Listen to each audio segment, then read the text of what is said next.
Well, no sound. Still no sound? Are we good now? I show it outputting sound. Chat. You, okay, so you guys can hear me. Music works? I guess it was just the stingers somehow got pooped on. I don't know what happened there. But guys, welcome. Good morning, good afternoon, and good evening, ladies and gentlemen. I've seen a couple new subs come in. Gordo is already at work, gifting a sub to AJ. AJ, welcome. Chabby dropped a sub yesterday. That's his first month. And then I don't even know how to pronounce this. I'm going to assume it's Japanese. I think that's Japanese, or it's Korean. Koma dropped a sub, and that came in yesterday. And then somebody a couple days ago, who was it? It was Foxtrot Alpha, came back for 12 months. So that was actually right after the last stream. So welcome, everybody. All of our new followers and our new subs. It should have been up to... Oh, this game. I did do it. This is sad. I updated the scoreboard. Why did it do that? This is just, I'm letting everybody down. Letting everybody down. Well, let me see if I can fix this without it freaking out. Where did it put that? Well. Let's see. I don't even know where that is.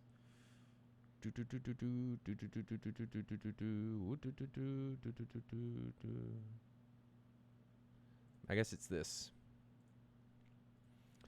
I guess I forgot to change that and change the other one. So who's going to be on the left? We'll do that. And then our team on the right. You know, it wouldn't be a SATAL stream without me screwing something up. Yeah, it wouldn't be a normal SATAL stream without Moltar totally ruining something. But guys, we got a big match. They can't hear you. Billy needs more volume. He just needs more volume. Okay. Well, let's try and fix that. So I'm going to turn off studio mode, and then we are going to adjust Billy. How high does Billy need to go? I'm going to boost him. Billy has been boosted. Is Billy boosted enough? Let's try that. He's silent on your end? Oh, you know what? I know what's causing this. I know exactly what's causing this. Let's do this. Let's try that. Is he silent now? Hey, how about that? You guys hearing me? Good now? I think he should be good now. Okay, so is Billy's volume good? Hopefully. I got to remember when we jump into DCS that it needs fixed. But guys, we have a good match coming today. Oh, and music. You guys couldn't even hear the music? God, I really screwed stuff up. I forget that when audio in OBS, it only streams the first track. So people are always like, oh, it streams everything. Well, it doesn't. It only streams the first track. So I needed to remember that. So I forgot and obviously didn't remember that. And Billy's voice was on the third track, and it ended up screwing everything up. So today's match, Gryphon Squadron taking on 343rd Naval. Gryphon Squadron's really all over the world, and 343rd, I'm pretty sure, hails out of Japan. So big match. This is going to be a Napa taking on Maycop, I believe, if my inklings are correct. But I'm really excited about this. I know we've got at least one F-16, two 18s, and a J-11 coming from Gryphon Squadron. I'm not sure what 343rd is going to take, but we'll just have to wait and see.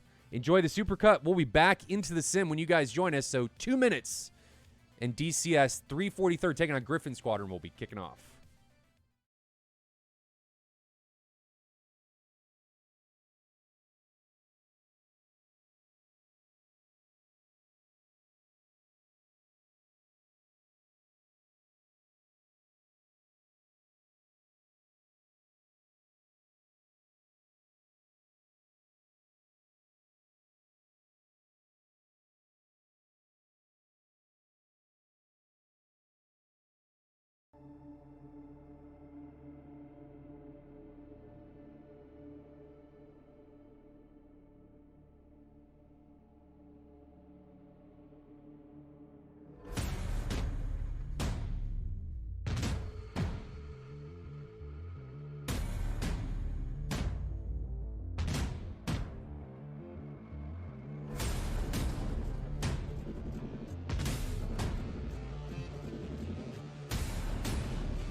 Welcome back, ladies and gentlemen. We are here in the sim, and you guys probably can't hear anything, so I'm going to fix that real quick. There we go. So DCS should be heard. We're watching Maximus taxi right now in his J11. There's two F-18s you guys can't see, and I think there's an F-16 off screen that we can't see. So let's flip over and see what's going on with them. And I'm going to fix that audio when we flip over. Boom. So you guys should be able to hear that F-18 now. There it is. Oh, my butt hurts. This jet seat's making my butt hurt, Billy. Oh. And I've got supposedly the more comfortable jet seat, and my butt still hurts. Oh, okay. Actually, he just ordered a new jet seat. You did? I got the olive one, yeah. Olive? Oh, is it the full padded one? Yeah, the olive drab, like, colored one. It's cool looking. It's way better. I mean, much more appealing for the sim pit than the one I have now. I mean, mine's in pretty good shape. I had one motor kind of die out on me, but it's 2 years of hard use. I think that's understandable. So. Yeah, I agree there. Keep I agree. This bad boy for spares. Looks like Gryphon Squadron actually switched from two 18s to two 16s. We're running a J11, an 18, and two 16s. Flo and Phantom are taking 16s. Maximus is in a J11, and Defector is in an 18. You think, Billy, that the new patch, granted it's going to be a while till we see any aircraft fly in the new patch here in SATAL because we're running 2 to 3 weeks behind. Do you think the new patch that's supposed to come in August is going to have the R27 reworks?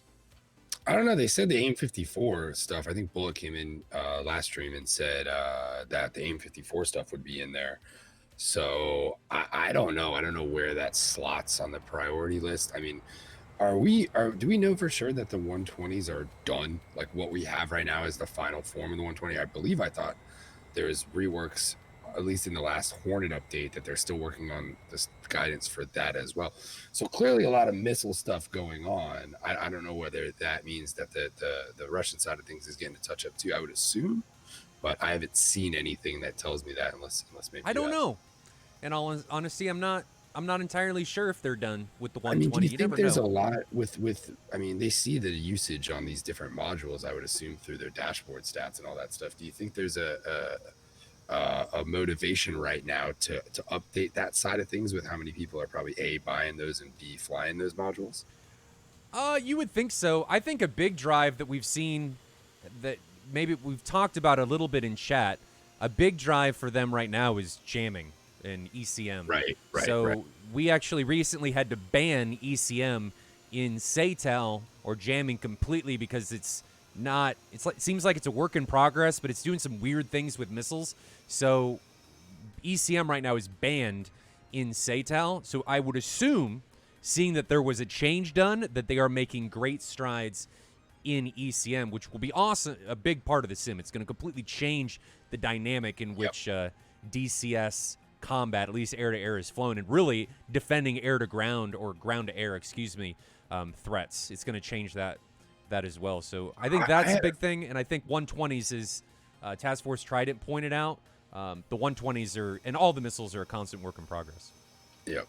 And I think with their efforts to finish the Hornet up by the end of the year, that ECM suite certainly a big aspect of that. And I had a feeling that when it came time to do the Hornets ECM, we would see a lot of the other stuff get touched. And it's, it is what it is. I think from a business standpoint, the way they go about that stuff probably makes the most sense on their end. But it's super frustrating to know that there's this stuff lingering within the core sim that needs to be addressed, and they wait until one of their products actually needs that thing, and then they address it and do it. And I mean, it is what it is, but it is a frustrating side of things, I think, for the consumer on certain fronts, just kind of dealing with that aspect of the process. But it is nice to get that stuff in there. And I think once we see ECM become more of a thing in DCS, like you're alluding to there, it's going to be a big difference for a lot of people who fly on a regular basis. Oh, for sure. It's going to change the way you have to kind of go about things. I'm just worried that if they half-ass it, that it's going to become more of a problem, in that it's going to become a gamey system, and I don't want it to be able to be gamed. I don't want it to. There needs to be some inconsistency in it, if you will. I mean, it shouldn't jam everything. It shouldn't work on everything. It shouldn't not work on everything. I mean, it should. But it's also this gray area where a lot of people don't actually know how it works because obviously a lot of these systems are classified. Well, I mean, I actually kind of I watched a fighter pilot podcast a while back just on ECM, or just on electronic, warfare in general, which I highly recommend. It's probably my favorite fighter pilot podcast ever. Just the way they get into the different aspects of it and what they are able to talk about. A lot of it deals with different frequency bands and using different bands and different frequencies and jumping between those, and which ones a jammer can jam and which ones a jammer cannot jam.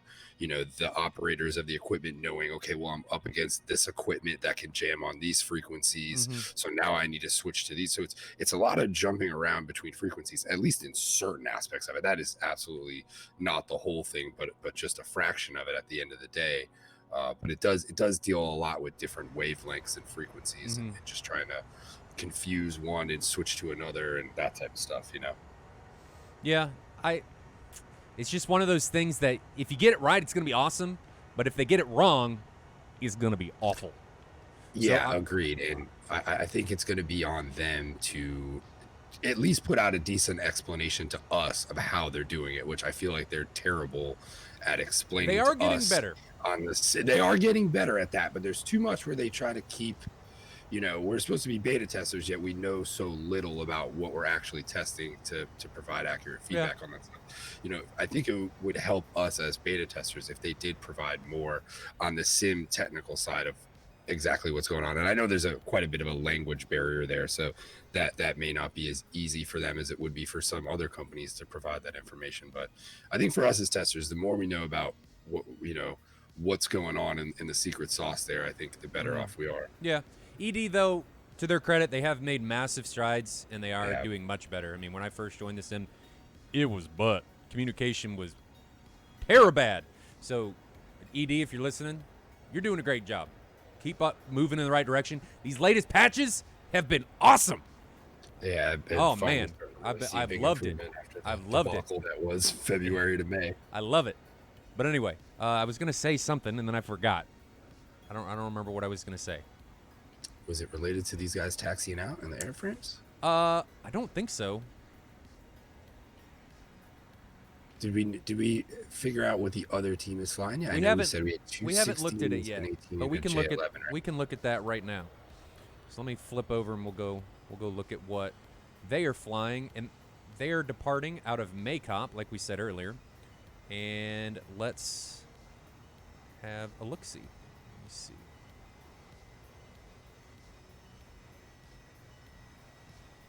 All right, so we've got Rossman in an 18, Fox 9 in an 18, Sieber in an 18, and Knoll in an 18. So they are all 18s. This is... Ooh, I haven't seen that yet this year. No, we really haven't seen anybody. No, there was one team earlier that took all 16s, but we really haven't seen anybody taking all of a specific type of airframe. So all 18s being taken by 343rd.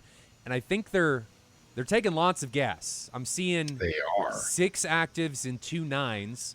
So 6 120s and 2 9s on these. And I can't tell if we're taking 3 bags or 2. Let's get a look. Looks like, I'm 3 seeing bags. Almost everyone look like 3 bags, but the angle is tough to tell. 3 bags. So is this a longer bullseye like we dealt with in the last match, or is this a shorter one? Because this is a shorter one. This is a Napa versus Maycop, so it's not too terribly long. My guess is what they're going to do is they're going to just try and get to the AO as high and as fast as possible. So I would think they're just going to burn through all of that gas in the center tanks.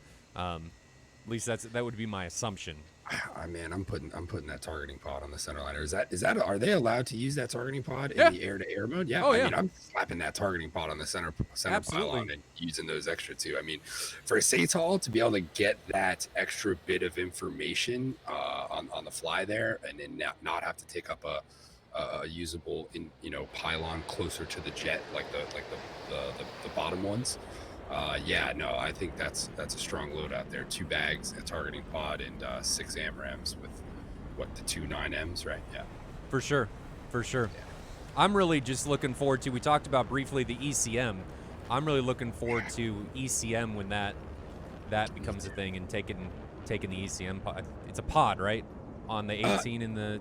The 18's internal. The 18, I believe, is internal, so you don't actually have to take up a pylon, but that does limit the strength, I believe, of that type of stuff. When you start talking about ECM, you know, normally the size of the compartment that's allotted for the components determines a lot of the power you have, as well as how much power the jets can produce. I know that's a bigger thing with the Growler versus the Super Hornet. The Growler actually has more like internal battery power, and the power system of the jet is actually substantially different, just to be able to support all the different components needed. So once you start getting into that, it's all about size and space within the jet, right? So something like the Hornet, where they had to really kind of cram in an ECM suite, it's only so powerful at the end of the day in comparison to something like a F-111 or an EF-111 or a Growler or something like that, where they're carrying, you know, the Growler carries those three jamming pods or 2 jamming pods, these massive, you know, collections of equipment to do that type of stuff. So it'd be cool to see like an EA-6B work its way into DCS down the road. That and would have be like cool. a dedicated jamming. But I think we'd have to get the A6 first. Granted, the EA6 is totally different than the A6. I don't even think they're really 2-seater. I think, yeah, it's just they're the so same different. airframe. Yeah. I saw somebody say something. Mr. Migmaster says the AIM-120 becoming near unchaffable during the last update is something we needed in the change line. Yeah, it's things like that, I think, that just get missed that I would really like to see included. They're getting better, though. I think we're moving in the right direction. We are. I hope that we do get that. If you want that, though, you can do a diff on the code, on the back-end stuff, and see everything that changed. There was somebody on Hoggit doing all that. I don't know if he's still doing it. He hasn't done one in the last couple of months. I literally, every update, I sit on Hoggit for the next day or two, hoping that guy's going to make a post. I would love to see more from him, because it is really interesting. Like I alluded to what I was saying earlier about, you know, us as beta testers, it's like stuff like that really makes life easier to know what is going on, and whether what I'm seeing is based upon, you know, something for those of us that put a lot of hours into this, you know, multiple days a week, multiple hours a week. You notice these little things when they change, and it's so important to have that information at the end of the day to be able to know whether what you're seeing is a actual change or whether it's a bug in the system. It's with this stuff, it's so difficult, and I just feel like we don't have enough information majority of the time, you know. Now, we were talking about drop tanks earlier on the 18s. I did see Rossman, right before I cut over to his camera, I did see the tank fall away. So they are actively aware of fuel in the tanks, which I really like. We talk about it a lot. People forget their tanks on, which is very easy to do, and you guys can see it right now. I can't zoom in, but you guys, when he turned right there, Rossman jettisoned his tank. Fox 9 still has his on, so I don't know if he's just forgotten, but at least, oh, there it goes. As soon as we're talking about it, so these guys are very aware about the increased drag and are paying attention to how much fuel is left in those. What looks like there too is they tanks. overrided to the centerline tank there, right? So for some of you newer guys in the Hornet, there's switches on your left hip there that you can disable the wing tanks, because it's going to pull from all 3 bags in a default configuration. So what you do is you stop the wing tanks and you override to the center. That way you draw from the center before you start pulling from those other 2 wing tanks. That way, once you get up to altitude, you can ditch that centerline tank, remove a little bit of that drag from the undercarriage, and then start working off the 2 side bags. Right. So we're going to ride along with Null5733 and see if he remembers. We're going to, oh, there it goes. So these guys, it's been very consistent about remembering to get rid of these tanks. They're 3 for 3. Let's go ahead and check the last one. Let me pull up a camera on. I'd be curious to know if the Hornet would actually in real life let you drop a tank when your wings are tilted that far. And I do it all the time in DCS. I mean, I'm pretty sure, because they do testing on all of that. I would assume. Well, I know certain, like the Jeff, you have to be in very specific configuration to actually get those bags to drop off the wings. I know there's maybe 1 or 2 other planes that have that same thing. I know the 14 doesn't give a fuck. The 14, the 18 for sure don't seem to care what angle you're at when you ditch those things. But it probably has to do with how modern your mission computer is, I would assume, right? Yeah, I don't know. Maybe if you push the jettison button, it would wait till you're in a level flight and then jettison it. It would just remember. I don't know how it does it. Yeah, interesting. But Saber still has her Saber, or Cyber, still has his on. Does anybody know how to pronounce that? Seiber? Saber? Seaber sounds. I don't know. Sounds right. I think you got that one. I feel like I'm screwing something up, but chat may correct it. Feels right. Oh, there it went. As soon as I cut off, he jettisoned it, so he got rid of it. Saber, they are 4 for 4. I guess he was just waiting. He was a little more fuel conscious. He said Saber. Okay. Well, we'll go Saber. Okay. That sounds cooler. I'm gonna go with you, Orotaru man. And if somebody calls me out, I'm just gonna blame you. That's how that's gonna work. Works for me. Couple gifted subs going out. I've gotten 100. We got 100 bits from Dagwood. Thank you very much. Gordo B dropped a gifted sub to Standing Cow. Another one to JG1 Earnhardt. Another one to Hawaiian Shirts. And another one to Mr. Migmaster. And then Jaster 501st subscribed for 8 months. So welcome back to everybody. Enjoy the show. Something I will point out, and this is the only time I will shill myself for this.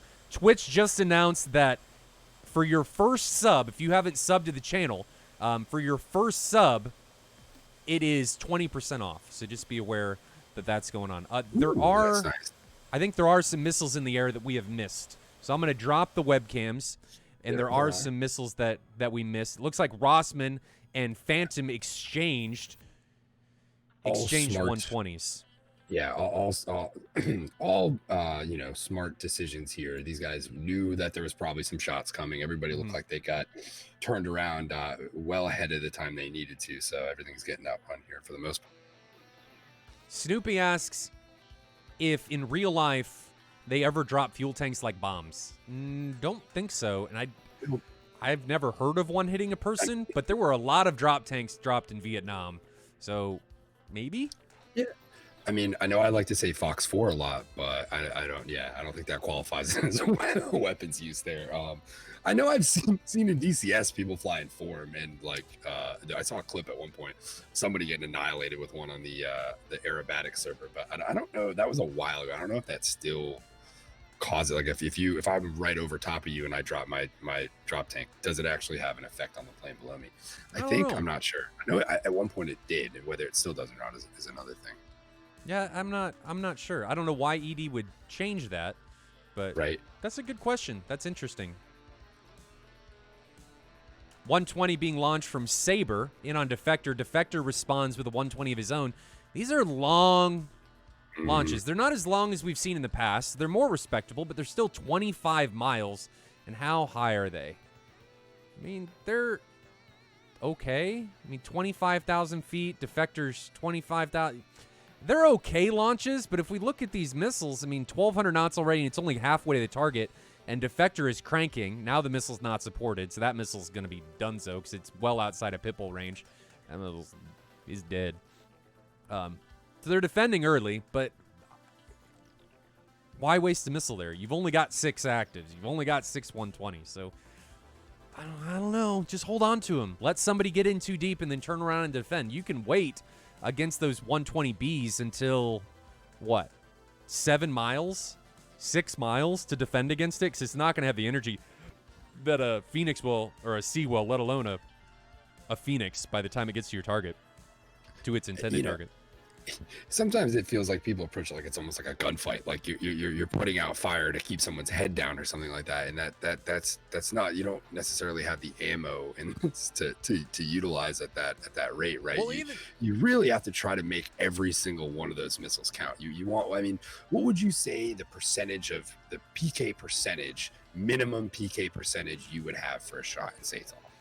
In your head, at least, what is the probability you as you sit there factoring that in, right? I think we all if I shoot, I entirely expect the weapon to kill them unless I am trying to get a specific reaction out of the bandit. If I release a weapon, if I'm trying to kill them, I expect that weapon to kill them, and I'm going to wait for a PK shot that is going to be in line with that. So a 120C or something, I'm going to wait until, depending on my altitude, let's say I'm at 10,000 feet, I'm going to wait until like 7 or 8 miles. Yeah. And then I'm going to rip it off, let that thing go pitbull, and I'm going to immediately defend. And when I launch it, I'm going to be over Mach 1.2, maybe Mach 1.3, 1.4. And I'm going to, when I release them, I go in with the intent to kill. I'm not going in there, you know, throwing Hail Marys every time, be like, I'm going to shoot this and I'm not in harm's way. Hopefully the guy doesn't react. That's not what I'm doing. I'm going in there with the intent that I know that I can get away, and I'm monitoring where he's at. And if he launches before where I want to release the weapon, I just don't launch. I just hold on to my weapons. There's no reason to just respond because somebody else does. You're just wasting. I think for me, I want to get to a position to where I feel so confident in my shot that if it doesn't hit, I'm like almost confused and I need to look afterwards why that shot didn't get. You know, you want to get to this point where you feel very confident that you're in good parameters for your shot. There's like you said, there's times where you need to kind of just put one out there to do something or something specific like that. But there's a very big ocean between the parameters for that type of shot and the parameters for a shot you're trying to actually get a kill with. And I think too many times we see people fall in between that and what we're talking about as far as a quality shot. And I think one thing too is people tend to look up these ranges on these missiles and don't realize that ED's not necessarily playing that game. They've toned these things down. They want to draw these distances in a little closer. You know, Nick Gray is very much so on record as saying, you know, he wants that type of thing, wants the distances to be a bit shorter. It looks like Phantom might be in trouble here. Does he see that? It's a good question. I don't know if he sees that. No, he's flying. He's flying. No, it flew right by him. Borchi says at 20,000 feet, Mach 1 and 8 miles. Absolutely. I would not wait until 8 miles at 20,000 feet. A big part of that is going to be you got to be aware of the altitude differences and the performance that aircraft and weapons are going to have at those different altitudes. I'm saying 8 miles at like 10,000 feet and below. There's at 20,000 feet, you are dead if you wait until 8 miles. You better be defending at like 10 miles. Otherwise, the missile, especially if it lofts, is going to have a significant amount more energy, and it is going to be able to run you down unless you either know how to defend it, line of sight it, or can somehow get slow enough to immediately notch it. So when I say I always wait that long, it is very altitude and airspeed dependent. Right. And I think the other thing too, you know, the shot coming back at you, if you're in a 16 below 10,000 feet and you are not cold or turning, or I should say you haven't started notching before 7 miles, you are dead. There's no escape at that point. There's just no escape unless you have terrain to utilize there, or you pull some sort of chaff foolery or magic. I don't even know, but inside 7, you're pretty much fucked. Gryphon launches the first ER. We don't see many of these ERs being launched on Null, so his missile needs to be supported. Null put a 120 out, and it looks like, is it going to pick him up? I think it picked him up. He's already cold, though. That's not going to catch him because that 120 is already down to 900 knots. That's not going to catch him. But both of these teams are taking a pretty equal approach to this fight. Some guys are hot, some guys are cold. They're both pretty equally spaced. Hot means you're headed towards it. Hot. Okay, there's some debate on what this can mean depending on if they're friendly or not friendly. But hot, for an adversary's point of view, means that they're headed towards you, or hot aspect towards you. And then cold would mean cold aspect or flying away from you. And then flanking would mean they are coming across you. Another thing that I am noticing is these guys, everybody's being more diligent with their tanks. Phantom, who we see in this F-16 right now, just jettisoned his dual tank, so he's down to internal stores. But everybody's being much more diligent and making sure they're not just flying around with jettisonable drag, which I really like. Right. Oh, there's a shot. There is a shot coming from Phantom. Not the best shot. Again, 15 miles. Guys, just wait. You're not against Tomcats. You don't have to worry about the runaway truck launched from 60 miles that you're not going to be able to get away from. You can wait. Just wait.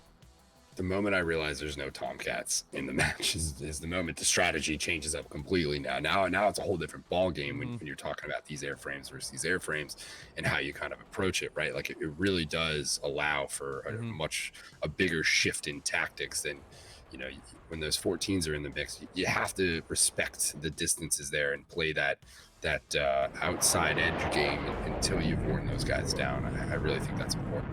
Though we see teams take slightly different approaches and be effective with the 14s too as well. So that should be noted. Yeah, guys, these matches are actually recorded weeks in advance from the tracks, and I do not pre-watch them. So this is as close as you're going to get to a live replay. I mean, if I didn't tell you that these were replays, most people would have no idea that these aren't, in fact, happening live.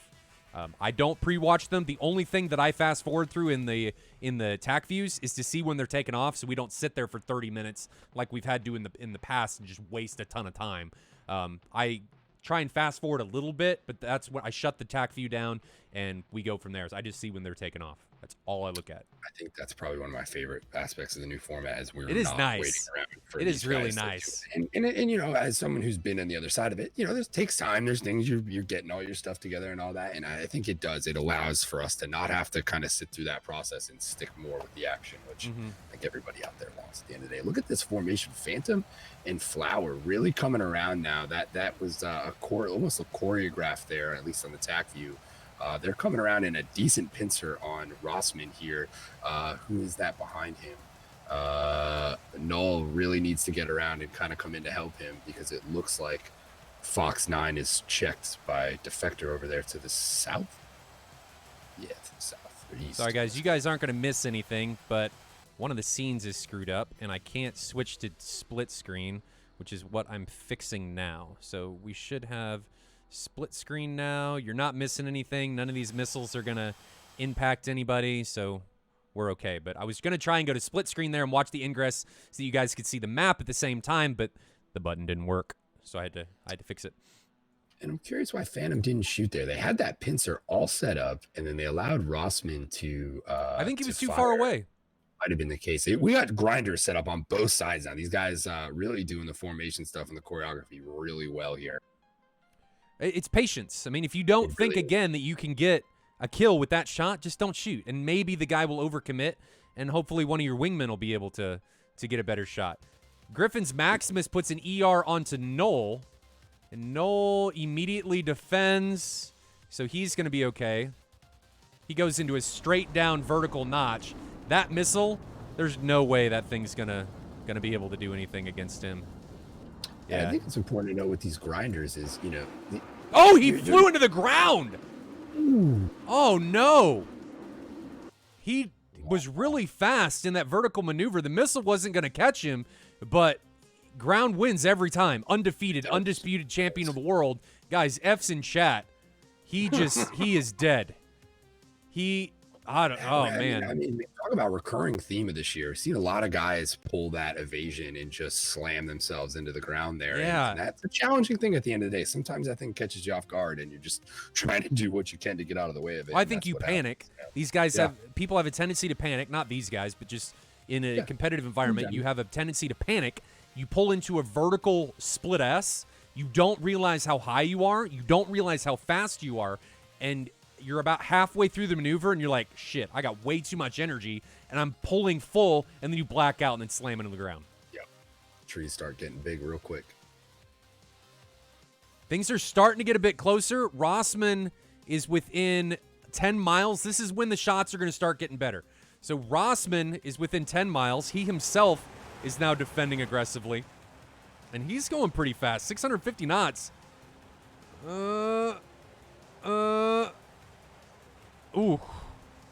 So he's able to pull out of that. He was pulling quite a bit of G going through there, and he was pretty fast. I was a little worried about that maneuver. Man, if I'm Gryphon right now, I'm splitting this up 2-2, sending 2 guys after Rossman and leaving the other 2 to keep these 2 occupied. I think at this point you just go 4v2 against Fox 9 and Saber and don't worry about Rossman. It's true. He is kind of spread out there. That is a decent strategy, and 4-on-2 is going to give you probably the quicker victory there, and then leaving Rossman to go 1v4, which I think we all know how futile that is at times. We've seen people do it, but it's definitely not the easiest thing to pull out. 120 being launched by Fox 9 onto a high flyer from Gryphon Squadron. He responds, incoming missiles from him. Fox, those missiles have got some juice. they're closing. So 1.2 miles. He's trying to bleed him out of energy. We can see him chasing him now down to a half mile.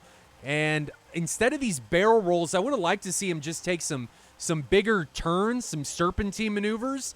Just nice, big, a little bit higher G turns left and right. Rolling helps, but you need to be moving off axis while you're rolling like that. Rolling in a straight line isn't only going to do so much for you. I mean, it's certainly causing some guidance issues with that 120, but not nearly as much as if you're pulling off axis and doing that type of stuff. This is a good 120 launch from Rossman. I like this one. It was launched on, who's that on? Onto Flower, Wow. And Flower is diving. I don't see the missile yet. There it is. So much chaff. He probably used a quarter to half his chaff on that. Yeah, alone. and he didn't need to. I mean, that was a good shot, and the missile just can't pull G with him. We saw it detonate into the ground behind him. So if you're fast enough, even from 6 to 7 miles, you defend against a B, it's toast. It can't keep you. I mean, a C, that's got a chance. It's going to be able to probably do it. It's got better energy retention. But against Bs, the ranges just get shrunk a bit. And he was able to get away from it. He went into that fight over Mach 1, which if he was slower, probably would have killed him. But he did it right. Good aggressive defensive maneuvers. I like that. Now we may have a 1v1 developing down here to the south between Saber and Defector. Saber's in a pretty good position, pressing on the lone Defector. Defector's gotten really separated from his main group, and nobody's coming to help him. I would have liked to see Defector really continue to push, but he's not. Now he's going head-to-head against Maximus, and he's got an ET coming on him. He doesn't know it's coming yet. I don't see any countermeasures. There's the ET, and Saber may be in a bit of a pickle. That ET still got some power. There go a couple flares. I don't know if it's going to be spoofed. It may just be run out of energy, though. Yeah, it's just run out of energy. Yeah, got that, yeah. Close, but he's still close, but no cigar. I don't like those bags being on Yeah, there. they did good about jettisoning the center line, but they haven't jettisoned the wing tanks. Yeah, I don't like that one bit.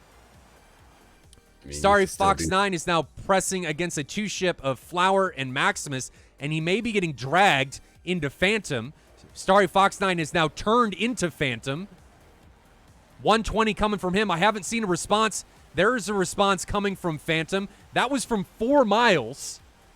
Distance is getting real close here.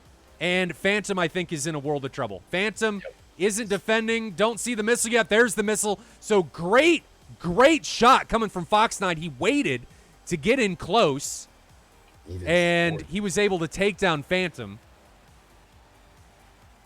Thought I flipped over the camera, but, Moltar just done fucks up all the time. So we're down to a 3v3. And Rossman is now committing against the two-ship of Maximus and Flower, and Starry Fox 9 and Saber are committing into the singleton of Defector. Maximus and Rossman exchanging missiles. 120 on Maximus. He's going to have to unsupport that ER. That missile gets trashed. One thing I'm noticing here, Billy, is that 343rd is way more aggressive than Gryphon Squadron's being. They lost that man, and they really stepped up the aggression in the moments after that, and it's paying off for them pretty nicely right now, I think, at the end of it. Gordo B says there should be a new drinking game where you drink whenever I don't change the camera. I'm getting better. At least we stayed with the aircraft that launched the missile that time. Right.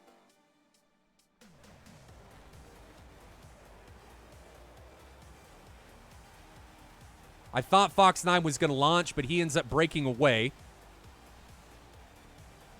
And now he is dragging Defector into a possible very deadly situation.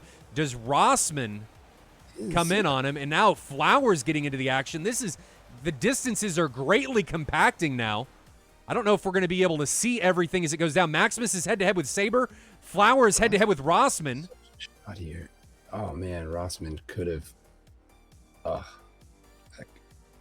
looks like 2. Did you just put 2 on Flower? So Flower's defending, incoming missiles, and I think Flower's going to die. Yeah. Flower actually gets away from it, and Flower is now merged. Well, Rossman takes one. Flower is now merged with Fox 9, and I think we missed a couple maybe one other death. Yeah, we missed one other death. I think Rossman got taken down. But Flower is now merged with Fox 9.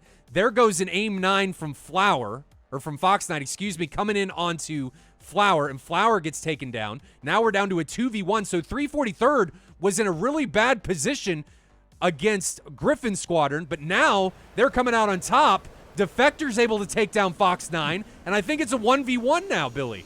It is Saber and Defector now.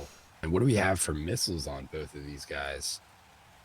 It's like 9s on Saber at least.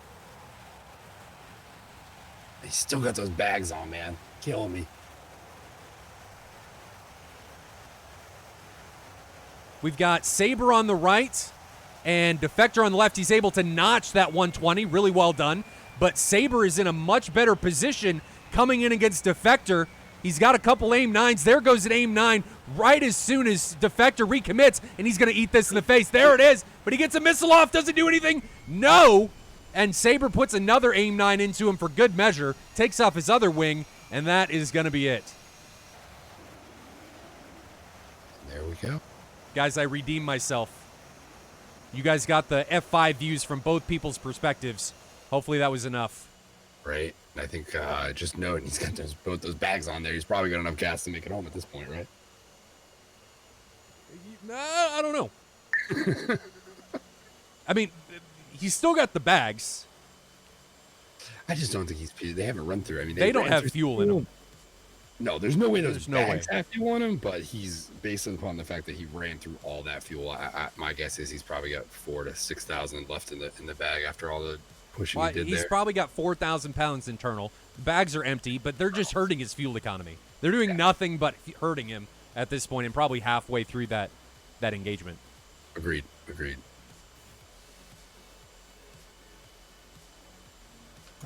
Shaped up into a very nice round, though. That was absolutely matched back and forth. I think we saw some pretty good tactics by both sides, and even a decent ability to keep things together as a lot of the formation and the grinder stuff deteriorated. I think we saw these teams do a very good job of still staying in position to cover one another and so on and so forth. I know we saw Rossman get separated a few times, but it almost seemed like that might have been an intentional thing the way they were doing it, but tough to know.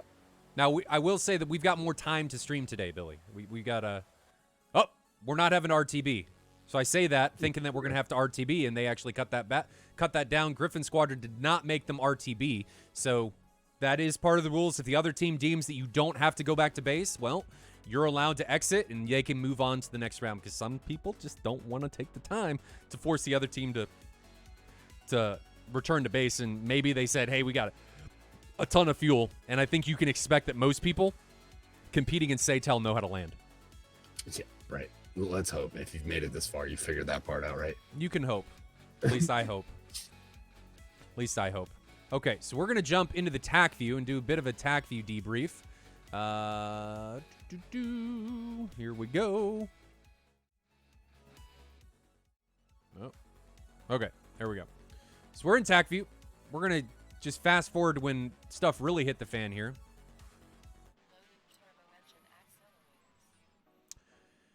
And it looked like everybody died at once this engagement started for, a few minutes. The engagement steadily got closer and closer and closer. And this is something that we usually see in Diamond League. These guys usually flew a lot more how you would fly in. We see the veteran teams fly. The guys that have been doing this for years. They're a little more patient. There's nothing wrong with being aggressive. It's just how everything unfolds. So typically in Diamond League, we see people shooting at long distances, and then things just get steadily closer and closer and closer. And that's a lot of what we saw here, where they shot at distance and got closer and closer and closer until they ended up merging. And this is about the time where all of that started happening. So Rossman puts this good missile onto Flower. I think Flower is able to get away from this one. Yeah, Flower gets away from that one, no problem. Nothing happens still. This is when Null flies into the ground, and Null is Mach 1.2 at 200 feet. You're gonna have a bad time. That's recipe for the ground increasing its kill to death ratio, which is always 0, by the way. Either kills you and doesn't die, or it damages you and doesn't die. Undefeated champion of the world. So Null gets taken out by the ground. I mean, really, Null doesn't. Really, that kill gets credited to Maximus there, because he's the one that caused Null to defend, and then Null flew into the ground. So that kill really is credited to Maximus as a maneuver kill. That's how that would be seen. Good defensive maneuvers by both these guys. Flower launches a 120 defense from Rossman. Both those get defended pretty easily. A lot of split S's here. And this, I think, is... Nope. Flower's able to get away from that one. So I thought this went... the action happened earlier than it did. I think this is it. Nope. I keep thinking this is where it is and that we just keep going. Nope, somebody died. Who died? Phantom. Okay, so this was the missile launched by Fox 9, and it was launched from just under 5 miles. He's at Mach 1. Phantom's at Mach 0.6. That's rough. And Phantom needs to recognize here that at Mach 0.6, you are not going to outrun a missile.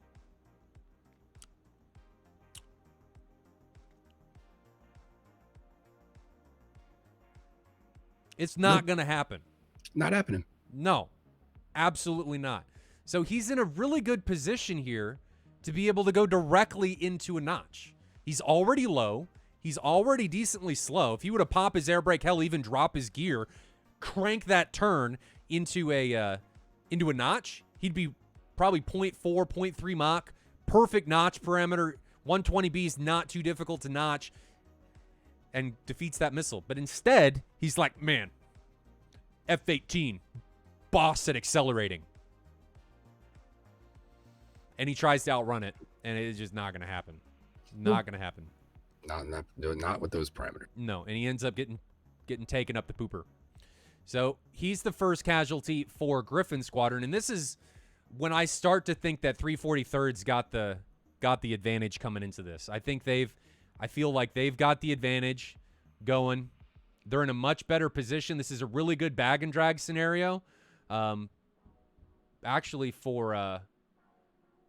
well, it's really not a bag and drag scenario. It's pretty even on both sides. But now Flower, if Star Fox 9 is able to recommit a little bit more aggressively into Flower, that would have been a pretty good position. But Flower, this was the one over the lake, does a really good job of defending that. Did I miss somebody dying? Yeah. Defector, I think, dies. Nope. It's Maximus. So Maximus, I think, just doesn't stay in this notch. Or does he hit the ground? Can't tell if that's desync. He may have hit a tree or a building or something. I don't know what happened to Maximus there. But he ends up, maybe the ground claimed another victim. Defector does a really good job of notching. We're seeing a lot of good maneuvers about defeating missiles from some people, and others I think are just making not great decisions. So this missile, again, you're 0.9 Mach. You are not going to outrun that. It's not going to happen at 10,000 feet. No. Just when you're ingressing in these situations, guys, you need to recognize, and I talk about this a lot, think ahead of the airplane. It's really important. You need to recognize that I'm getting close to these bandits. Am I at an energy state where I'm able to run away? Or, well, not or, do I have enough time to accelerate to get to an energy state to run away? Or do I need to start preeminently slowing down to the point where it makes it easier for me to immediately get into a notch? These are the things that you need to start thinking about before you get to the time of making a decision. You got to be trying to position yourself in an optimum position so that the percentages of winning a fight are more in your favor. All right? So now we're down to a 2v1. AIM-9 gets launched. Hits Starry Fox 9. Becomes a 1v1 now. So I thought 343rd had this. I would have liked to see, instead of Fox 9 recommitting here, run away and regroup with his wingman. You're just increasing the odds of, I guess he probably couldn't run away. He was pretty head on. Yeah, he was in a pretty bad situation. He really couldn't run away. He made the right decision in recommitting. But you got to expect that when somebody's that close that there's a threat coming in on you, and you have to not just react. You have to defend preeminently. Like, you have to predict that that's going to happen and defend accordingly. Otherwise, you're going to die, and that's exactly what happened there. So Defector is now head-on against Saber. Saber puts a 120. I like this 120. This 120, though not in an optimal launch position, forces Defector to defend. And since Defector didn't launch in response to that, he's allowing Saber to continue to press, which allows Saber to continually build his advantage in the fight. So now Saber's already head on. Defector has to recommit into the fight. And when you recommit, guys, you probably realize this through your own sorties. When you recommit, you are at a serious disadvantage because you don't have situational awareness. You're not in a good launching position, especially when you don't have the AIM-9X, and you're giving all of your advantage to your opponent. So when he defends in this position, as soon as this missile's launched and he doesn't launch one in response, this is already over. He's already given up everything to Saber. So when you're this close, if you don't launch in response and there's no ground to hide behind, you're as good as dead. You have to think. You have to think, if I don't launch, I'm giving away all my advantage, and launch as a response. Then you got to think ahead like that. And he doesn't, and then tries to recommit when Saber's already heads on. Saber sees the recommit and launches AIM-9s accordingly and takes the match. So that was kind of a back and forth, Billy. There were times where I thought Gryphon was going to win. There were times where I thought 343rd was going to win. And honestly, Gryphon was in the driver's seat for the most part of that. There were just some things like that at the very end where that could have been more of a 50-50. Instead, it was Saber coming out on top because Defector didn't launch in retaliation to the incoming threat from close. So I'm going to get the next round set up. Enjoy the supercut for this matchup. It'll be just a couple minutes. But coming up, we're going to have round 2 between 343rd and Gryphon Squadron. 343rd up 1-0.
Welcome back, ladies and gentlemen. Again, Gryphon Squadron is down 1-0 against 343rd in what really was a back and forth between both of these teams. Billy, I talked about this before that quick break. I didn't know how that was going to go. I thought Gryphon Squadron at certain points was up and had the advantage, then 343rd, and then back to Gryphon Squadron. I didn't know how that was going to go. It was just at the end, there were just some critical mistakes that swung that in the favor of 343rd and their Hornets. Yeah, I think we saw a very evenly matched round there. I think both these teams really kind of gave their all and were very aggressive in the pursuit of that. I think, like you said, there wasn't a lot of big egregious mistakes or nobody really did anything that was like, oh wow, like that bonehead move there that kind of cost their side, one side the other the match. But we saw them force each other into situations where the decision making was not easy, and I think the few mistakes we did see were just a result of how hard these guys fought. Because I think, as we were discussing in between there, one of the more technically sound, and I'm hesitant to use that phrase there, but one of the better matches I think we've seen as far as how these teams have performed or the level of play we've kind of seen in Gold League this year. Well, we saw some really good defensive maneuvers, especially there late that we were looking at in the attack view, where if they didn't notch those weapons coming in, they were going to die. And there are times, especially after the 120 rework, that even when you notch, if the missile's supported, you still might die. They're a lot more difficult to defend than they were in the past. So, but we saw some good defensive positioning and defensive maneuvering by both teams that ended up saving their pilots' lives on numerous occasions. So now we're watching 343rd back at a Napa. I believe this is a Napa. This is all F-18s for 343rd.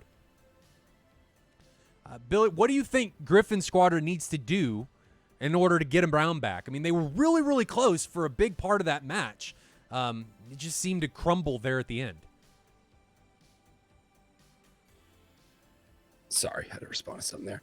Yeah, I'm not sure. That I think may have just been a product of how hard those guys went at it there. I think as we saw the last few moments of that shake up, I think it might have been one of those situations where one team was feeling pretty confident in it, and then all of a sudden it's one guy left having to try to fight to get that win. And I think that may have caught them off guard there, how quickly things kind of changed in the latter moments of that round.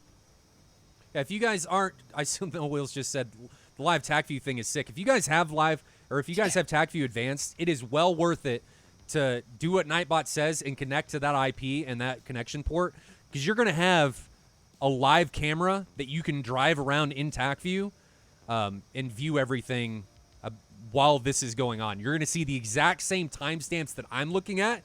You're just going to be able to see things through your own viewpoint, through your own viewport, which is, I think, really cool, which is another reason why we're doing these as tracks instead of live, because if I would do this live, obviously I wouldn't be able to do that because people would cheat. It'd be irresistible. Man, cheating in DCS, it is one of those things. It is. I wish people didn't do it. But yeah, it's to me, it's one of the things where, like, we can do some things to try to remove it. There's always going to be people. I mean, there's ways that people can cheat that there's nothing we can do about it at the end of the day. At least I'm talking PvP, public server stuff.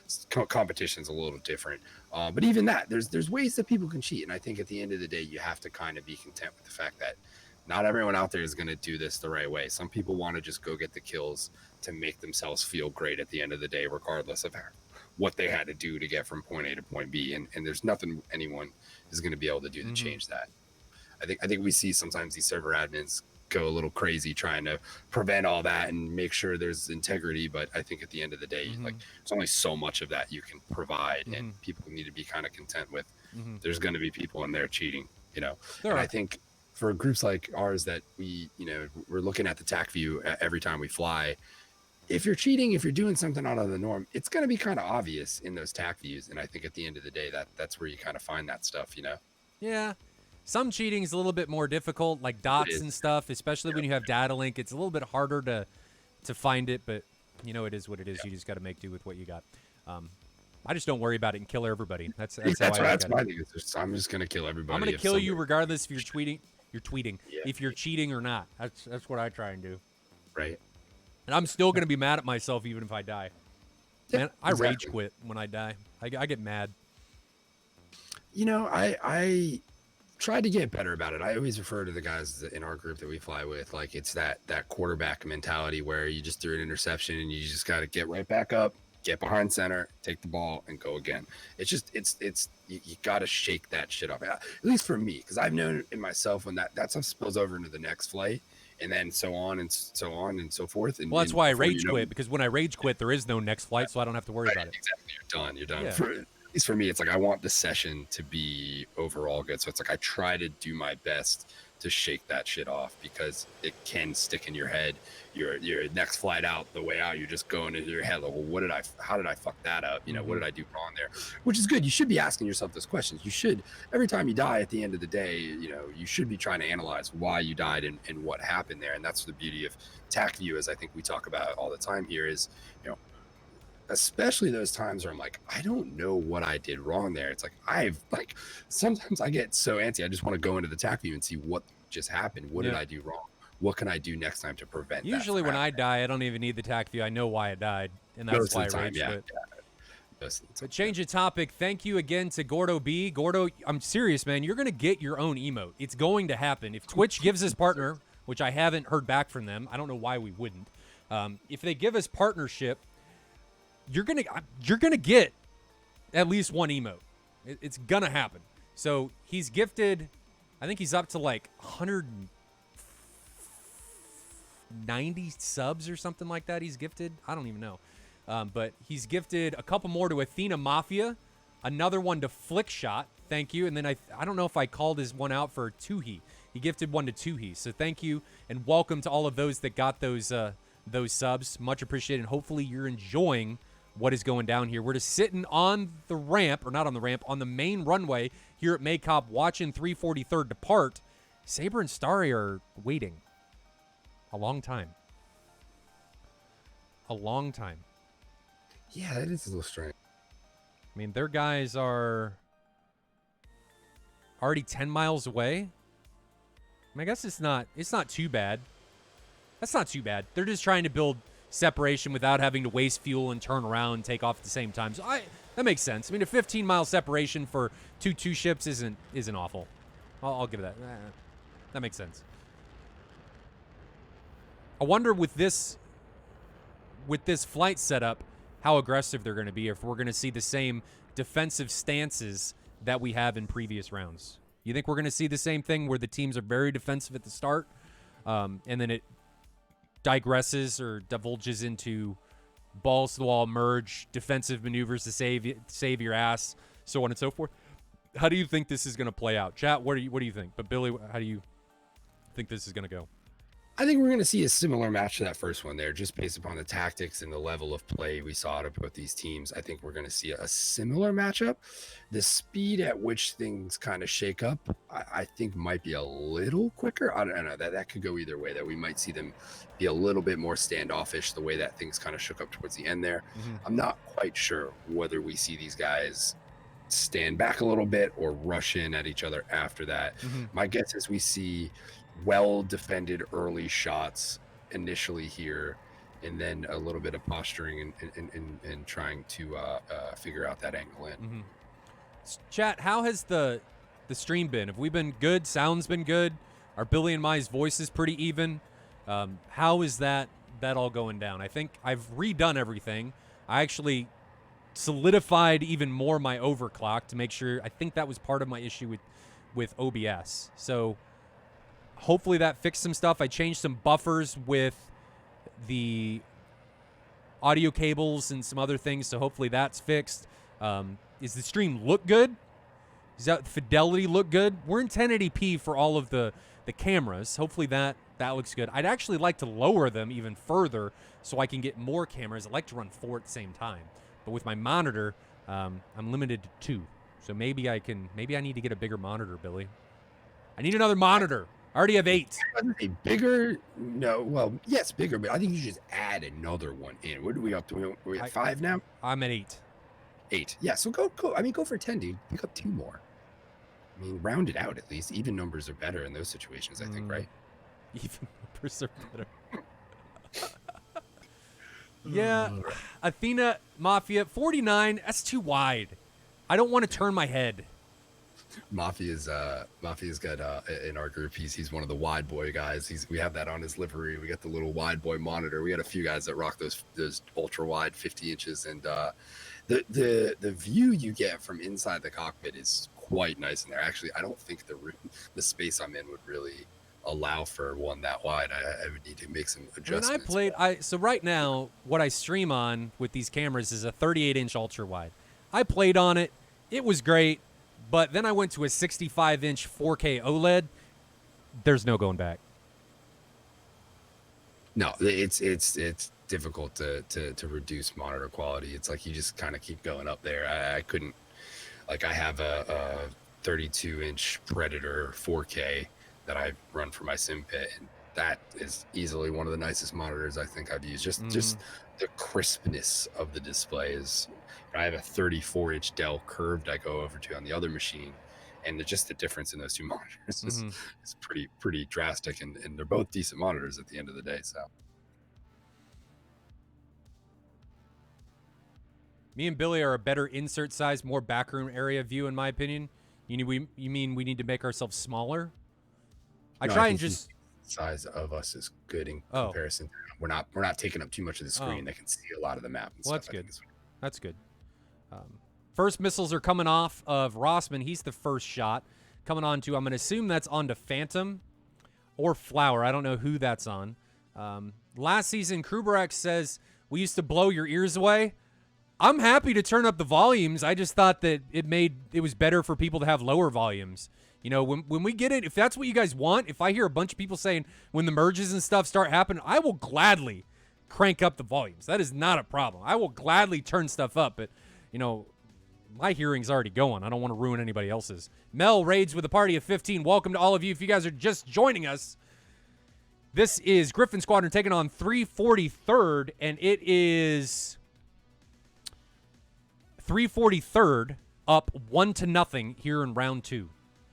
And we get the first shots out with some long AIM 120 shots, but everybody is defending well in advance here, so very similar to what we saw in the first round. Looks like only two shots exchanged, which I like to see that. It's almost probably the smart way. Have one guy shoot, have everybody else kind of feign in as if they're going to, and pull back out. As boring of a start as this is, to me, I think the more optimal strategy-wise for either team. So the chat's saying more volume, especially during the fights. All right, I'll crank that volume. More cowbell as well? Or I do crank the volume, so just be aware. It's going to go up. It's going to happen. Billy can attest. We get loud. So pretty light. You should hear me and Moltar in person together. It's something to behold. We're both very loud talkers.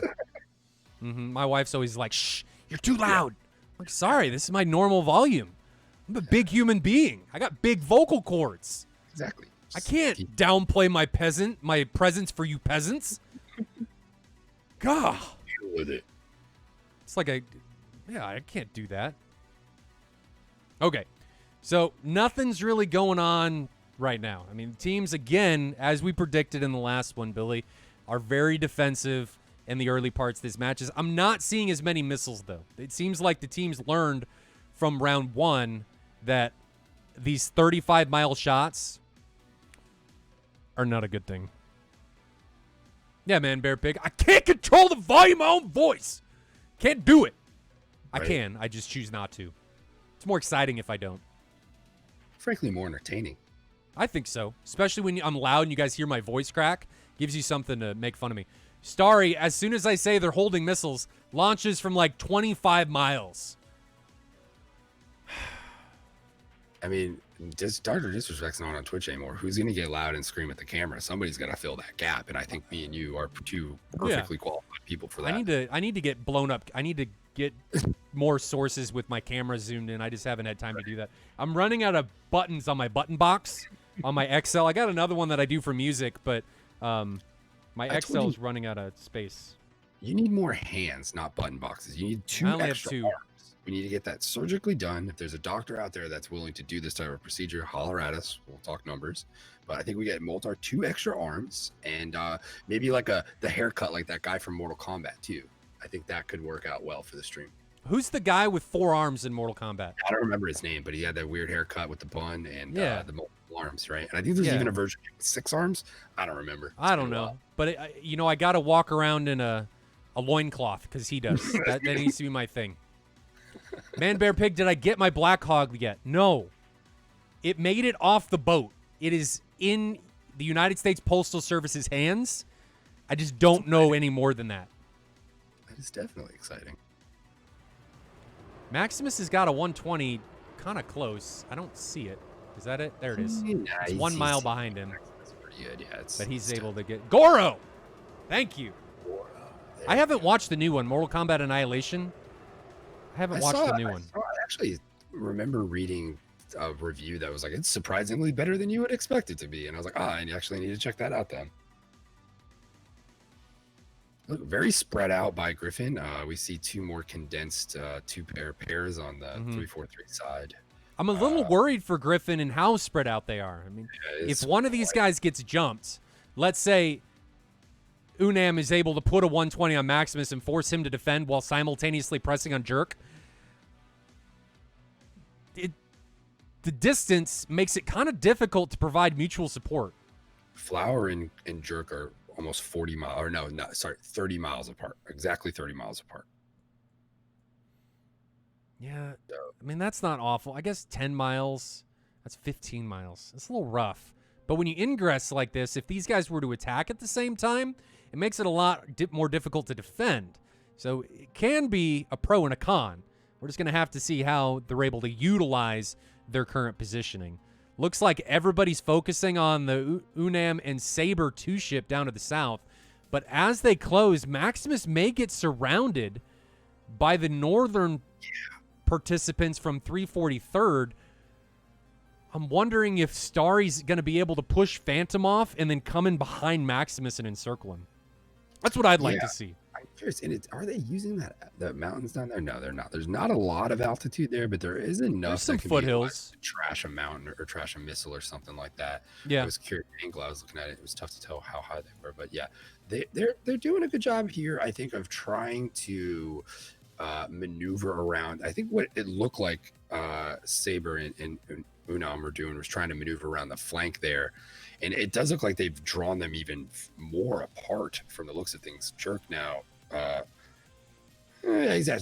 actually him and Maximus have remained about 15 miles separated almost this whole time. So the choreography here in these groups, although it's not what we normally see, it's actually very well. You look at from the top view for those guys in the TAC view, and you can really see the grinder starting to shape up on either side here. With what looks like 2 guys in the middle and then 1 each on the outer edge for Gryphon squad, and then it looks like 343 still staying with the 2-pack of grinder on each side of things. So I don't know. I feel like you could see Gryphon and Phantom maybe push up the middle a little bit here and split up those 2 groups and allow these 2 guys on the edges to do some work while being supported from the middle there. Athena Sam says, if I took the 4-arm approach from Goro, I would be called Goltar instead of Moltar. I like that. I like that. How big is the bubble here? I don't know. I don't remember how big it is in this one. Welcome, Navy Doc. Hey. But very defensive posturing from both these teams. Nothing's really happening. Flower and Star were getting a little bit close. They were inside 15 miles down to 12 miles. 120 got shot, but it's not tracking anything. So I just like to see him commit. If you see somebody's isolated, just commit into him. You're in Gold League. You got AWACS. You're not worried. You got a decent picture. You've got data link or a PPLI from your other host aircraft. Just commit if you see a 1v1 situation and try and make the best of it and just don't overcommit. But now look at Jerk. Look how separated he is down here to the south. Indeed. That's a little, If he gets pounced on by Unam and Saber, How will this develop? Things are slowly starting to inch and encroach closer and closer. We're staying in this view because nothing's really going on. No point in jumping through the aircraft. I want you guys to have an overall view or idea of what's going on. But Maximus launches an ER and starts to dive in support. We can see him starting to crank and dive. He didn't really crank. He's just diving. But he is supporting it, so he's getting low. But that's on Rossman, and unfortunately with the ER, as soon as it comes off the rails, you get a launch warning, unlike the active. So Rossman, as soon as that missile came off for Maximus, knew something was headed his way. I don't really like that shot from 30 miles. It's just... Navy Doc, I don't think we're having any intermittent issues. I haven't heard from anybody else. Maybe try a Control-Shift-R for a force refresh and get rid of it. See if that fixes your issues. Oops, I didn't mean to bring up the webcams again. But I don't like that shot. I really don't. Something I will note that I didn't notice from Maximus earlier is that he's using jammers. Interesting. And they don't do anything against F-18s. I was going to say, and not to mention, inside 30, it's burned off for the most part. So, I mean, those jammers are only good for the first varying portions of the round. Mm-hmm. By I'd say 20-30% into the round, mm-hmm. you're well within those distances, and the jammers are just taking up spots. You could have weapons mm-hmm. off. Mm-hmm. Yeah, why? You're not taking your R-73s. That's maybe he forgot. Maybe there's something I don't know about. I don't know. That's strange. Captain Cleveland says stream quality is actually on point today. I don't know whether to take that as a compliment or an insult. I'm going to take that as a compliment, but I guess my stuff has just sucked in the past. We may see an incursion coming between Flower and Starry. They're both defending. How far is that? That's 8 miles. That's not going to do anything. Is everybody awake?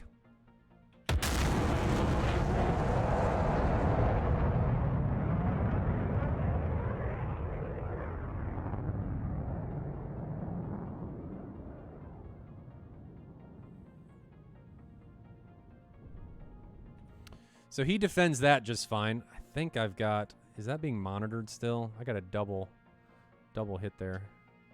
Yeah, it's being monitored. And these guys really playing the conservative role here. And as I thought, initial shots out and then a whole lot of separation and space. Mm-hmm. I'm curious at what point here. So one of these two teams is going to have to make a push in. I think we're seeing that whole, I don't want to lose the second round, but I don't really want to win it either from both of these teams right now.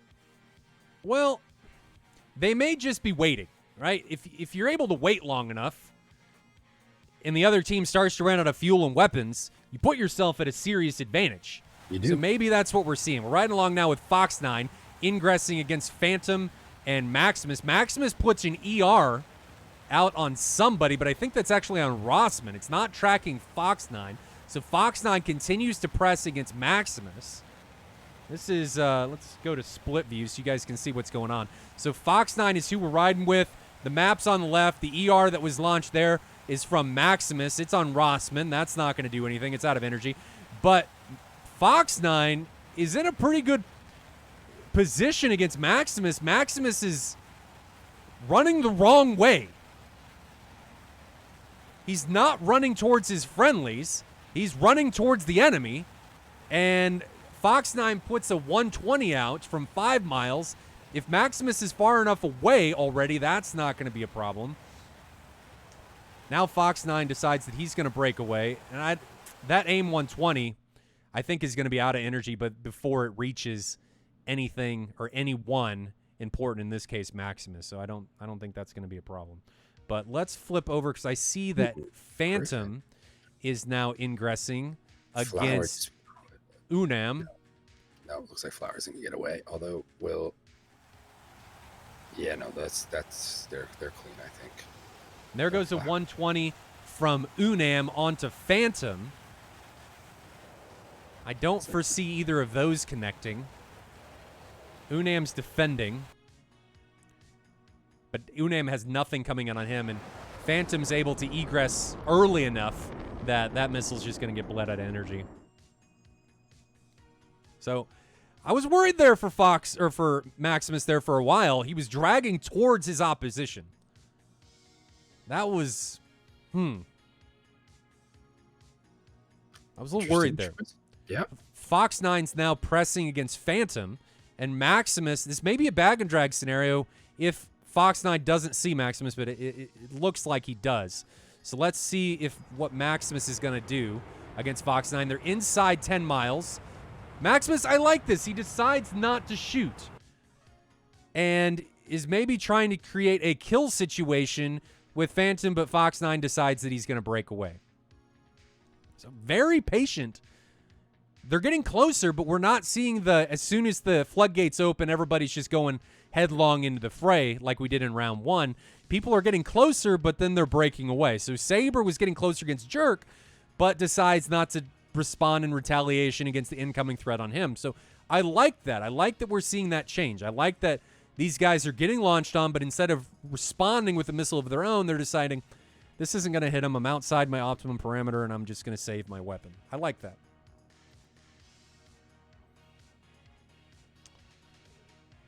And Gryphon is still really spread out, Billy. They're still...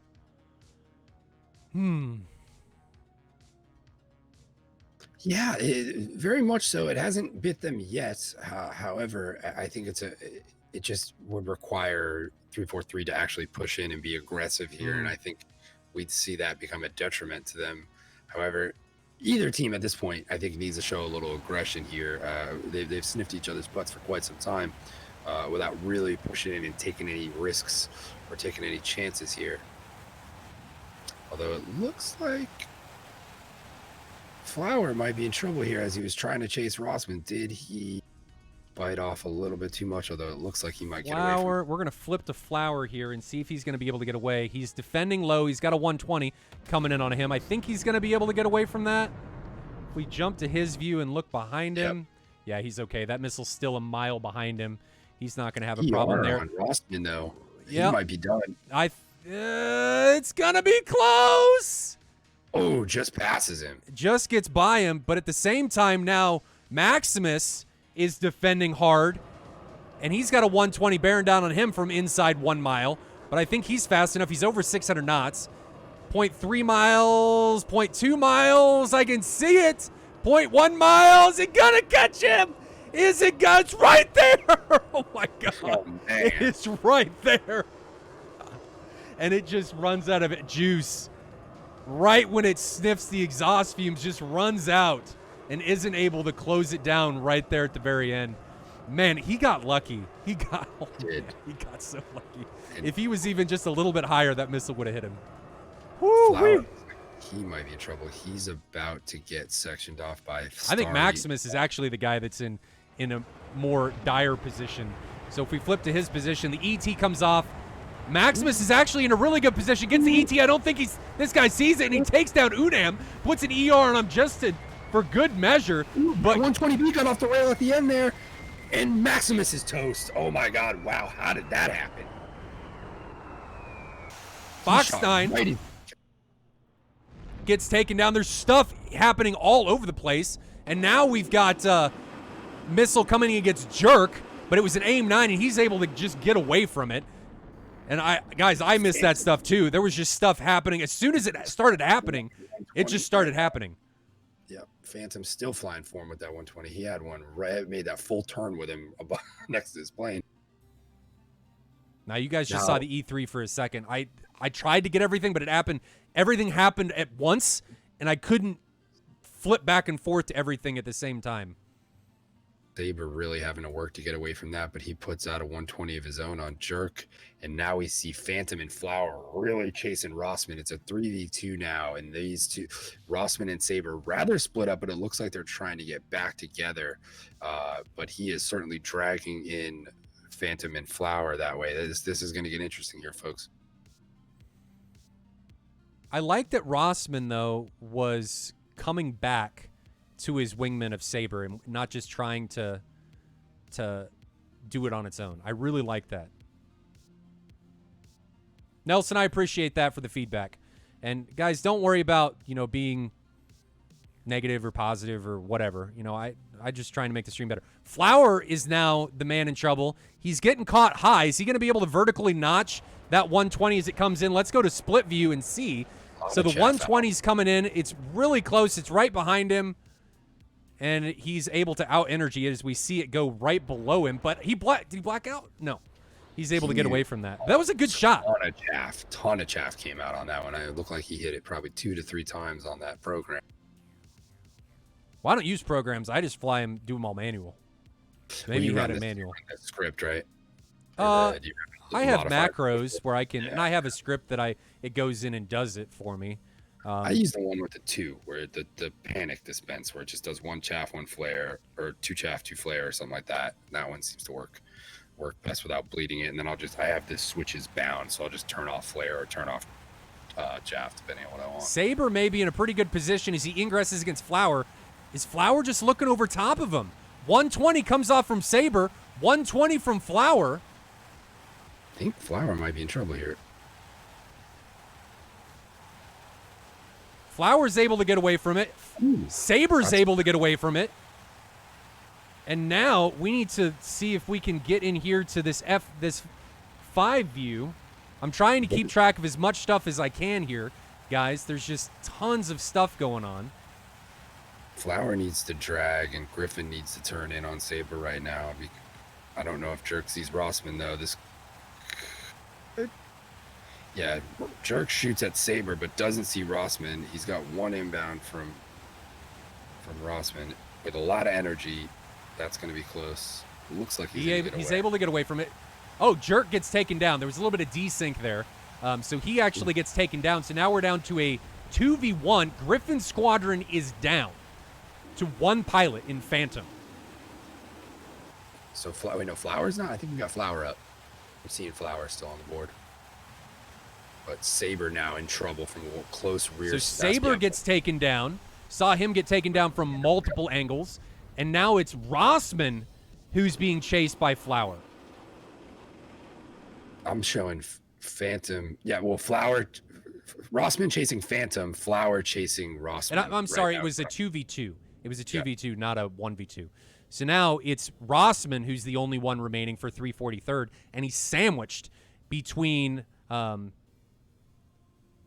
Gryphon Squadron pilots.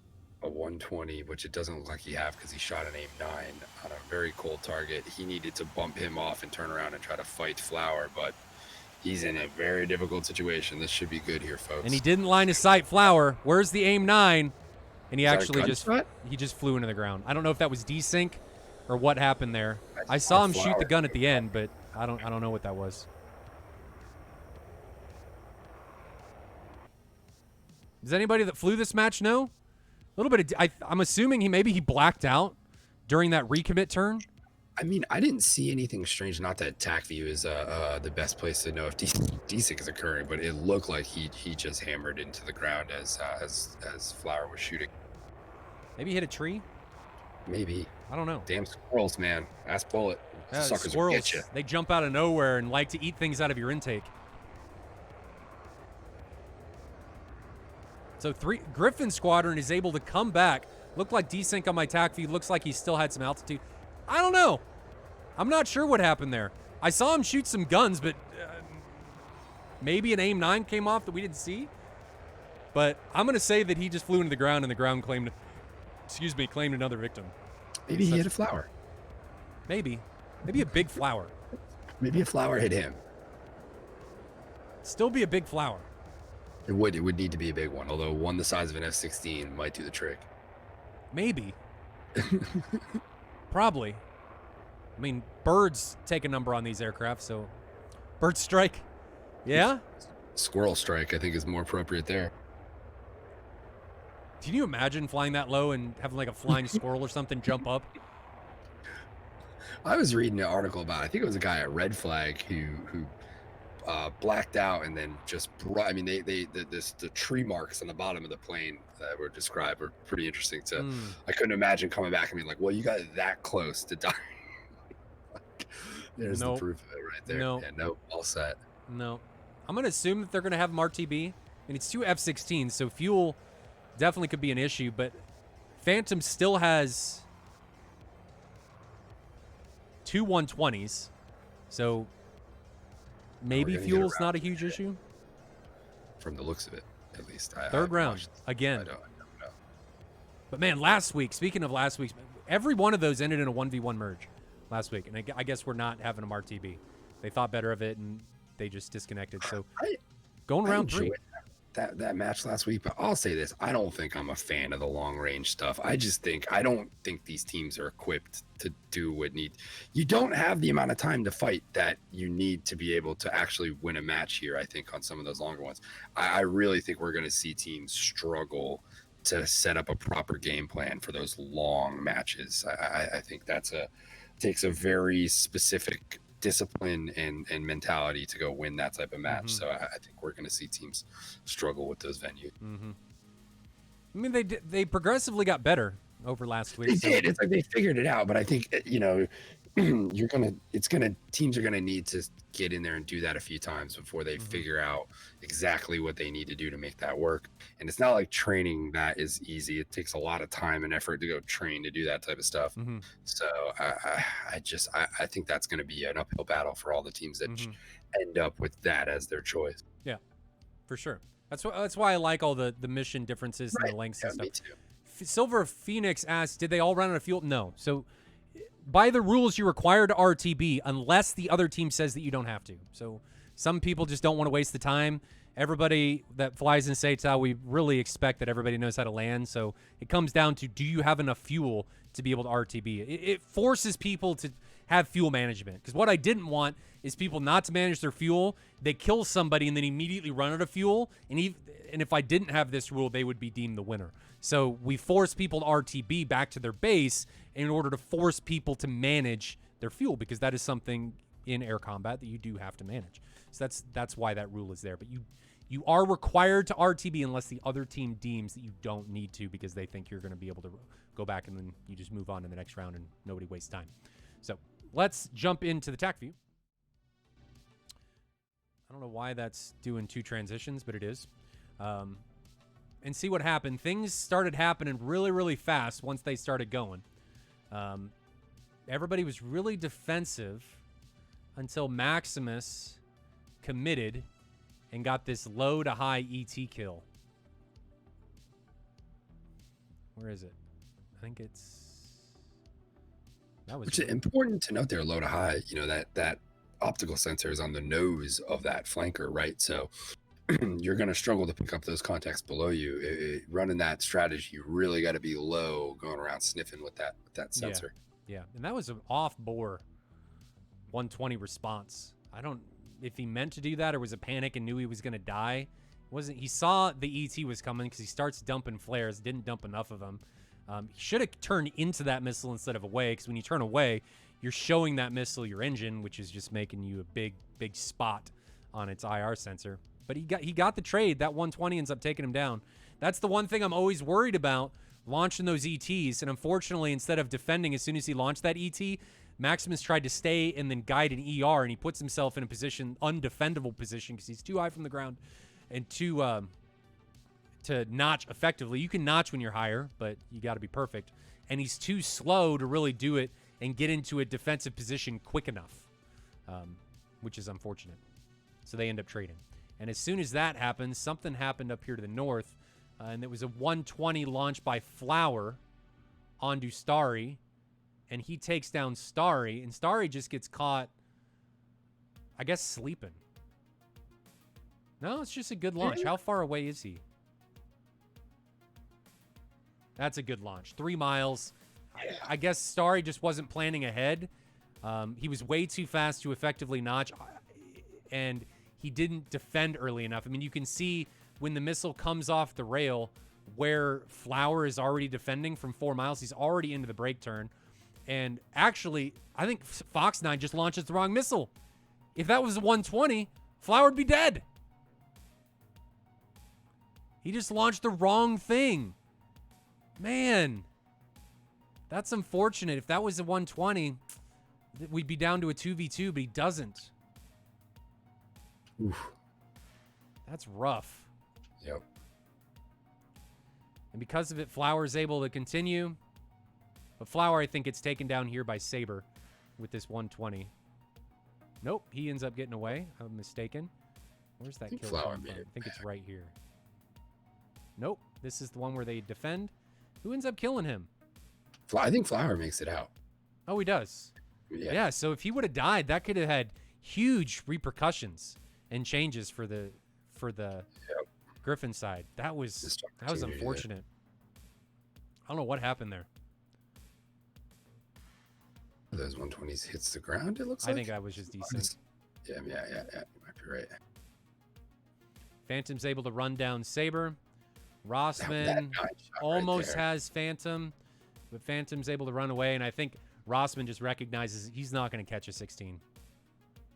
Oh, no, you're not. You're fighting an uphill battle there. Silver Phoenix says Starry didn't have any more 120s to shoot at Flower. That early? That's rough. Yeah, you gotta be careful there. That's where we talk about the missile conservation, right? Having those actives for the latter moments of the match is extremely important. Yeah, and I don't know what happened to Rossman there. I'm going to say the ground got him. I mean, if you look at the terrain there, that's a ridge. It looks like a spine of some sort, which shout out to TAC-View and the textures because that makes that a whole lot easier to tell, I think. Yeah, I don't know what happened there. But we're going to round 3. Let's round 3. We are tied at 1 apiece. Who's going to come out on top? I don't know. But right after this supercut, we're going to find out. See you guys back here in just a minute.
Welcome back, ladies and gentlemen. We are here at Anapa watching Gryphon Squadron Taxi. Again, this is Gryphon Squadron taking on 343rd. We are tied at 1 apiece.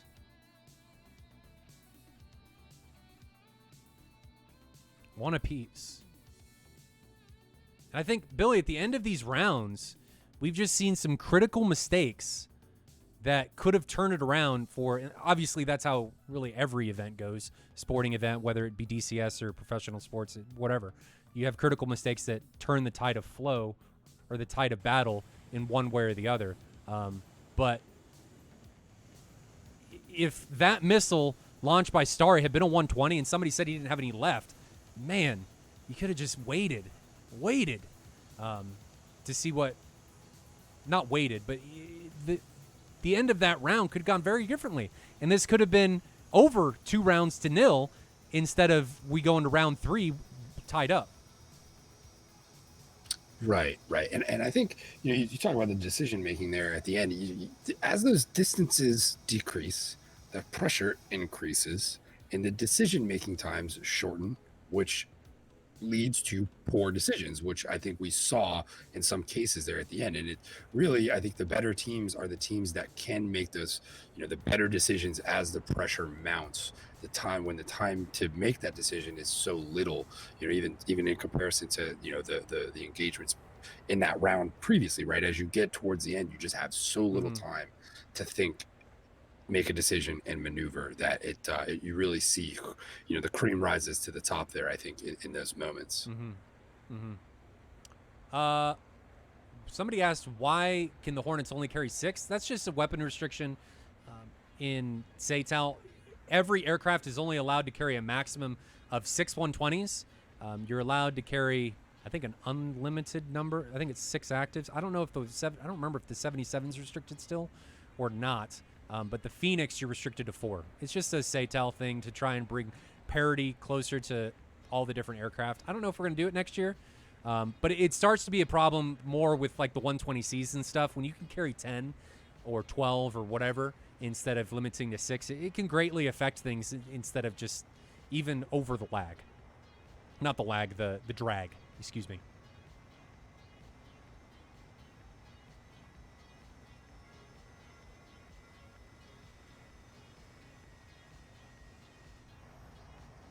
Who do you think's got the advantage here going into this?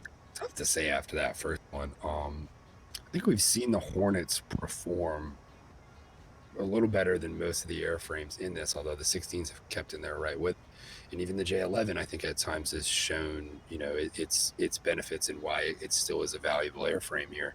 But I'm going to go with the all 14 or the all 18 side in this one, in the rubber match here, as I do think these are 2 teams evenly skilled pilots, but I'll give the edge to the 418 guys because I'm an 18 guy.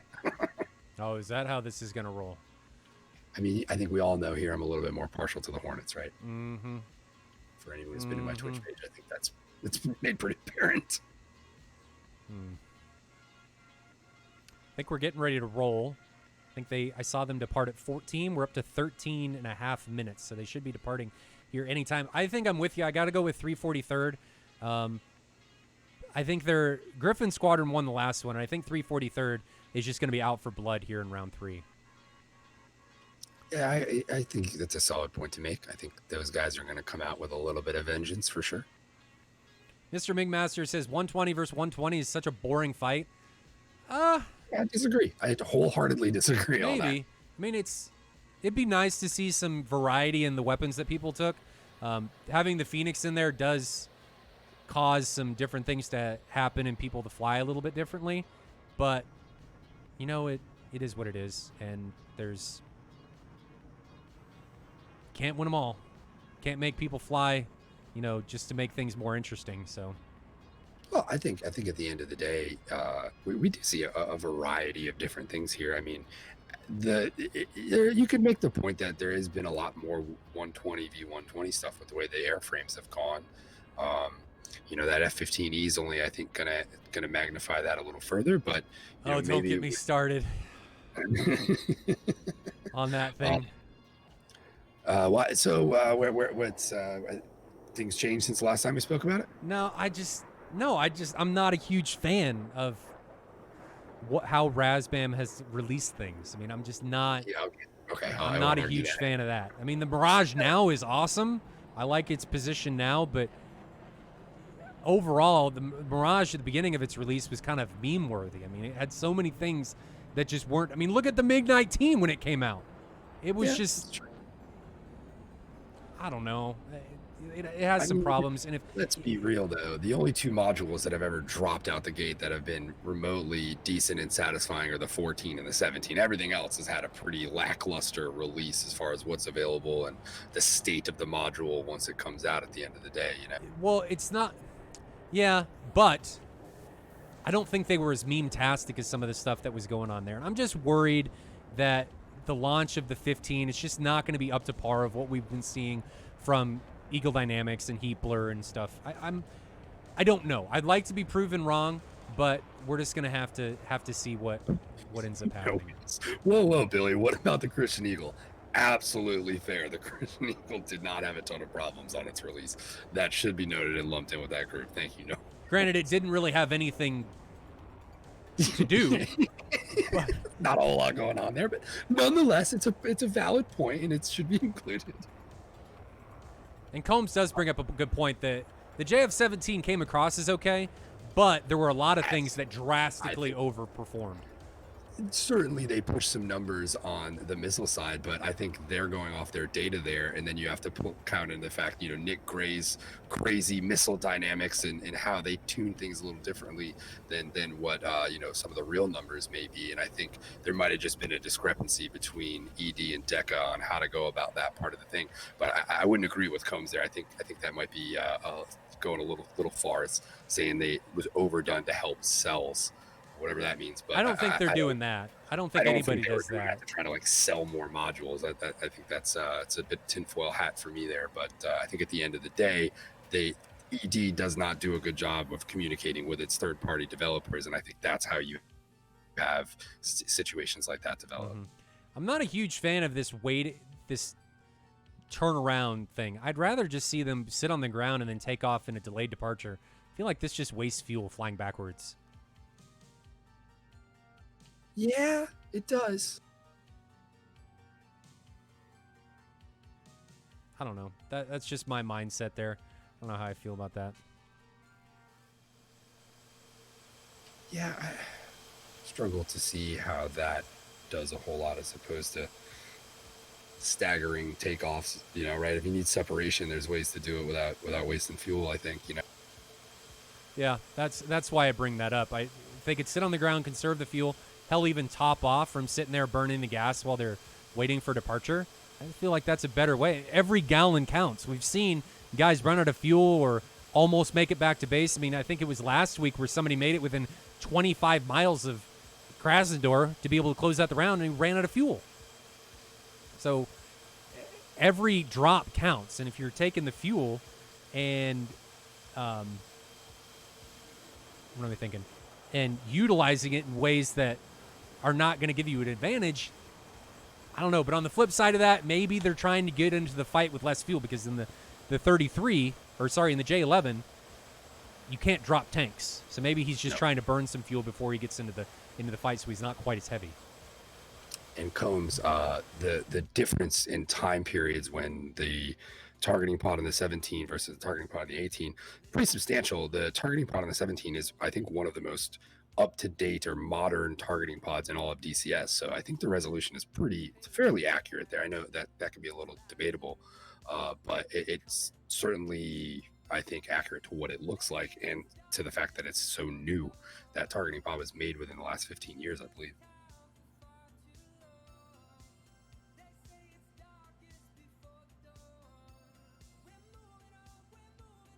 And do we see the single shot from either side out the gate here? We've been seeing that a lot, haven't we? Where Phantom or Flower will put a long 120 on.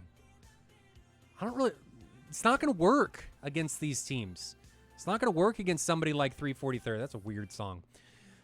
Against 343rd. They're just not going to fly straight into the missile. You're not going to get that early casualty, and you're just wasting a weapon.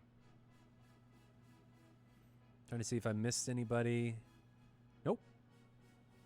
Feed's kind of slowed down. Did they update the 18 TGP so that it has more range? They said they're going to. I know that they're talking about, there was definitely some modifications to the 16's TGP that I saw in the Viper update. But I would like to see that range get extended quite a bit. And same with the laser distance too. I think the lasers only go 8 miles.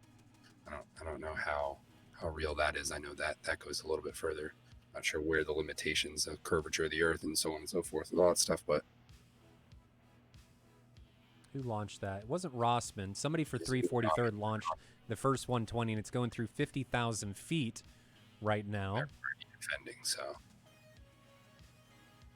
But this isn't going to work. You guys, you can't launch these 30-mile missiles and then just turn around anymore. There's no magic INS. The missile is not going to track. And you can see what it's doing. It's just flying up to the stratosphere because it doesn't know where to go. You got a better shot of hitting the moon than you do to someone on the other team at that point. And we got the grinder set up. I mean, pretty darn good from either side here. They're starting to get things shaped up, I think, for that. And it looks like the widespread play of 343 is absent now, where we see similar formation to Gryphon Squadron with that tight two-pair grinder type deal going on here. Well, I think it was actually opposite. Gryphon Squadron last round was really spread out. Yeah, they switched colors and sides. That threw me off there. Sorry. Yeah. Gryphon Squadron was really spread out, and 343rd was really tight-knit. So Gryphon Squadron's taking a play out of the 343rd book and staying a little bit tighter knit than they were. Maximus getting south, but they were last round. So I think there might be some strategy in that, keeping him off by himself. Maybe. Yeah, maybe he is in a J11. There's no hills really for him to hide behind. It's not low either. That, yeah, because you can see the strategy of sending the flanker off low if there's enough terrain to hide. Doing the, what is it, the Kansas City shuffle there, where look here while I do this over there type thing. I think there is that can be an effective tactic here given the right terrain. Maybe. I don't know. I still don't like that. I think you're still at an advantage being high, because if you get caught when you're low like that, you're in deep trouble. You don't. It's not worth it in a situation like this unless you're in a position or fighting somebody that you can get away from. Now, see, Jerk with it almost seems like a reactionary shot there. I'm not sure he didn't. I'm not sure what looks like he might have been fast enough at the very least, but it just feels like such a long shot. How far are those guys away from each other? These are coming from. It was launched from like 25, 30 miles. It's just not. I mean, I understand it a little bit in this situation. You're forcing your opposition of Jerk and Maximus to go defensive while you yourself would press, but they just turn around. If you're going to shoot a missile like that and just turn around, it's a waste. Just don't do it. Just wait. Just wait. There's no reason to launch like that if you're not going to use it to your advantage and continue to press.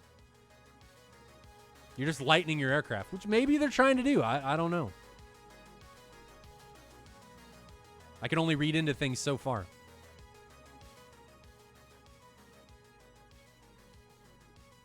Separation between the two teams is 30 miles, so we are getting steadily closer. Right over Bullseye right now, just south of Krasnodar, just east of Krimsk. All flat land. We saw that earlier. We've looked at some cameras. This is all east of Glenzik is all real flat. There's not, may look like there's some hills, but it's just trees. There's not really any place to hide. Yeah, this is certainly an interesting venue, just based on that alone, where really makes guys kind of pay a bit closer attention to where they are in their airframe. Right? Mm-hmm. You can put yourself in a bad spot real easy, and without the terrain to kind of save you, it can be a long day real quick if you're not careful. Yeah. I got to credit both teams, though, that when they're committing, more often than not, they're committing with the wingman. They're not committing on their own.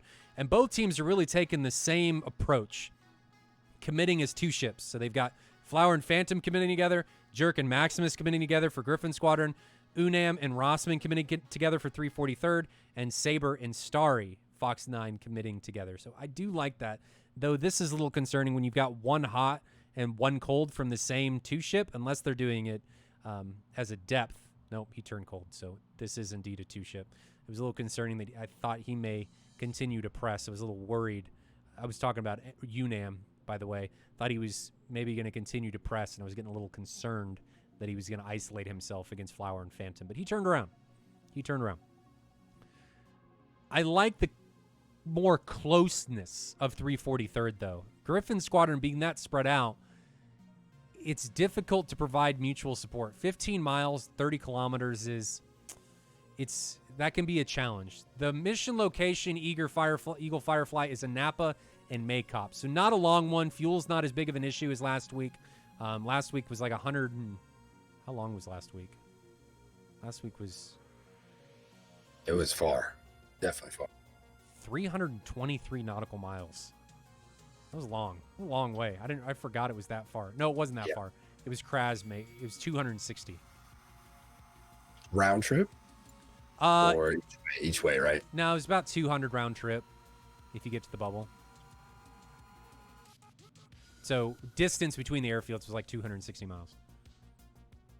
Interesting. 20-mile launch coming from Sabre. That's not going to do anything because Flower is going to be fast. Flower is really fast. He's over Mach 1.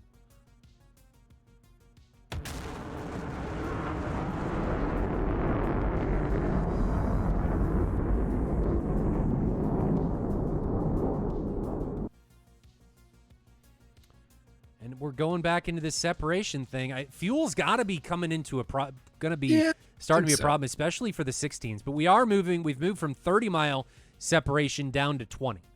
Inside decent 20. Altitude separation too. I'm in the TAC view and I just kind of looked at it from that straightforward approach, so I can see the separation of altitude. And Gryphon Squadron probably about 5,000 to maybe even 10,000 feet above 343 in most cases here. Not all, but most. At least half of the guys are decent altitude advantage above, which I'm not sure how that much of a factor that's playing right now, but it certainly looks like it's affecting the 120 flight profiles. That's for sure. There was an ER launched at Rossman, but then Maximus just turns around. I don't see the reason to not just press there. You're not within weapon range yet. You can get away once you get the missile warning. You don't need to turn around. Just continue to press. Keep the pressure on him.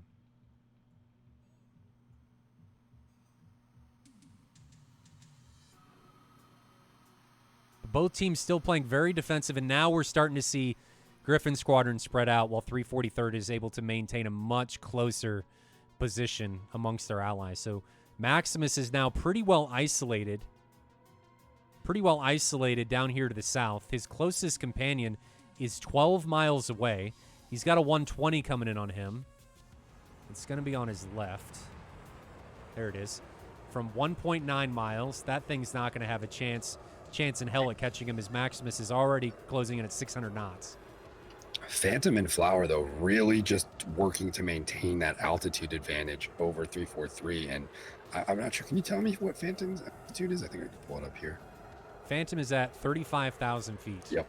And there's not even anyone close to that. Highest guy on red is Rossman at... I have that stat up on here. You may be able to grab that quicker than I can, right?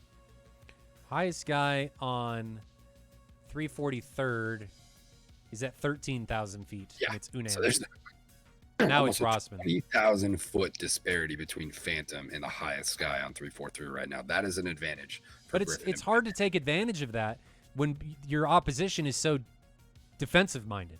It's right? true. If they're just going to turn around. It's getting into the envelope, but I feel like just a little bit more aggression, a little bit further of a push from Phantom, and you might be able to drop one on top of one of these guys and open the window that Gryphon needs to kind of come in and start pushing in. Sure, but I am worried that he's going to get caught too high and get launched on and be in an undefendable position where the only thing he can do is try and vertical notch, but if the missiles launch from below him, he's just going to be flying and making the round trip easier for the missile. So that is something I'm worried about with his altitude. It seems like a concerted effort, though. It almost seems like there's two are trying to stay high and two are trying to stay relatively lower on Gryphon. I'm not sure how coordinated of an attempt that is, but it appears that way right now. I think it's the 16s that are trying to stay. No, it's not. It's Gryphon, Phantom, and Jerk that are staying high, and Flower and Maximus are about 10,000 feet below them. So ER being launched from Maximus in onto Starry. Starry is defending. ER is going, though. He's still supporting. You can see it. That may get... Nope, it's out of energy. That was a good shot. So you can see the ERs have a decent amount of energy, and the J11 and the Su-27, their off gimbal axis for the radar is able to really pretty effectively support weapons at off axis positions. Yeah, he was almost 90 to that, and it was still tracking from the look of it. Another ER coming from Maximus. I think that's going to be on Rossman. That's launched from 11 miles. That's an okay launch, but you can see Rossman just immediately defends. So let's take a look. Let me go check, and let's see what Maximus still has on his aircraft. So Maximus still has 1 ET, a 77, an ER, and 273. So he's used 3 missiles so far. He's starting to run dry on things that can reach out and poke people from distance. Yeah, and we're still 4v4 here. And nothing's happened. Fuel has got to be becoming part of this equation. I'll make the point that those 2 guys on Gryphon who've been cruising around at 35, they're probably going to be in the best position fuel-wise here, just based on altitude alone. Well, it depends on if they stayed in burner or not the whole time. Very, very true. Very true. But you're going to get a lot better fuel mileage above 30 than you are below it. You are, but if you're frying rotisserie up that high for extended periods of time, even though you're at a higher fuel economy, you're going to be burning a bunch of stuff. Averages out at the end of the day, yeah. And then 120 coming uphill at Phantom right now. Does he see it? Is this going to be one of those pitches? He's under Mach 1. Now he gets the warning. He's evading, launches his own 120, it looks like. I don't know if he's going to be able to get away. I think you might have called that there. Lots of chaff. He needs to turn that plane. He's going to be fine. Yeah, he's going to get That's away. not going to reach him. He was almost not fast enough to pull that off there, though, which was a little scary moment, just based upon what you pointed out earlier. We're talking about this right here, ladies and gentlemen, Phantom. But he bled all of his altitude, so that missile did force him down. It did have an effect, which is good. But if he would have waited just a little bit longer to shoot, that could have reached out and touched him. AJ says there's an issue with the bubble script. Well, unless something changed, the bubble script, the reason for you're only going to get messages to everybody in your group. And the reason for that is because of PPLI. So if you've got other people in your group, everybody in that is going to get a message. And you're going to still get a message when you yourself exit the bubble. But even if you're still in the bubble and one of the members of your group leaves, you're still going to get a message if you're flying. So just be aware that's a known case, but the script is still working, and it works correctly. I haven't seen anybody have any problems with it yet. Everybody's still really defensive. But I like the positioning. Well, I can't say I like the positioning anymore because 343rd is virtually just as spread out as Gryphon Squadron is, with the exception of Rossman and Starry Fox 9. So they're a little bit closer together, which I like that. I like the mutual support. It's a lot easier to support somebody, obviously, if you're closer to him. But Billy, fuel, we've talked about this a couple times, has got to be starting to be a problem in long-range weapons. Yeah, they're really, they're not that they've been shooting these things off in quick succession or anything, or double tapping or any dumb shit like that, but we have seen a fair amount of missiles come off the rails, and there's still a lot of planes up in the air, and I think we all know what that means. That usually leads to some guns engagements, which I'm not against here. I think we might have ourselves a pretty entertaining ending with all of this kind of nothingness in between here. But once the proverbial shit hits the fan here, I think it's gonna hit hard. I'm not a huge fan of this missile coming off from Starry Fox 9, but Rossman's got a missile coming in. Well, I can't tell who that missile's on. It's on Maximus, so that's not going to be an issue. Neither of these are going to be a problem, I don't think. I would have liked to have seen Starry and Unamu communicate a little better, because if Starry shoots earlier there, or maybe even single tracks, he might be able to push Maximus away and allow Unamu to push in a little bit further, a little bit harder there. So maybe a little better communication on who's doing what there might be able to yield some gaps in the plan.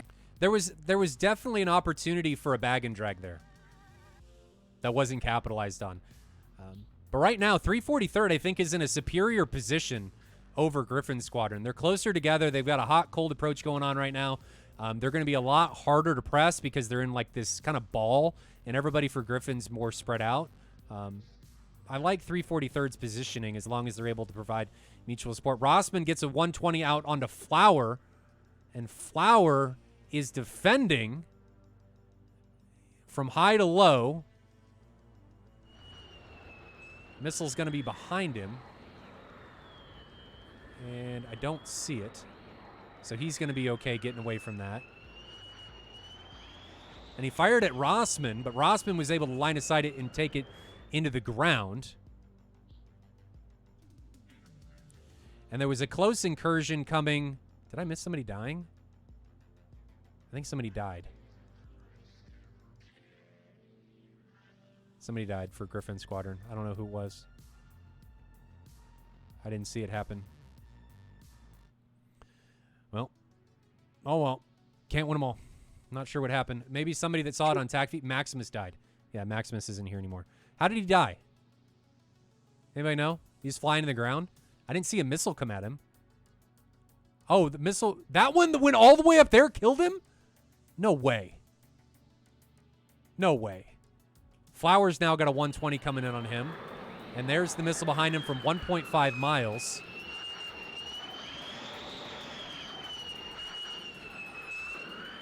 And now Phantom's being pressed.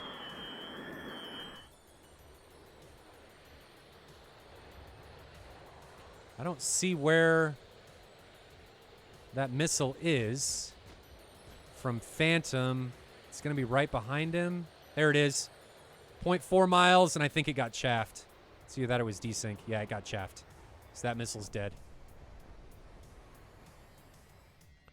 But now Gryphon Squadron's just on the ropes. They're all being pressed. But as I say, that Phantom is now recommitting and Flowers recommitting at the same time. But they're down to a 3v4. So they're one pilot down against a 4-ship. And in a 4v4, being one pilot down and being at 4v3 is a pretty significant detriment. Rossman now ingressing against Flower. 120 coming off from him. And Flower is defending late.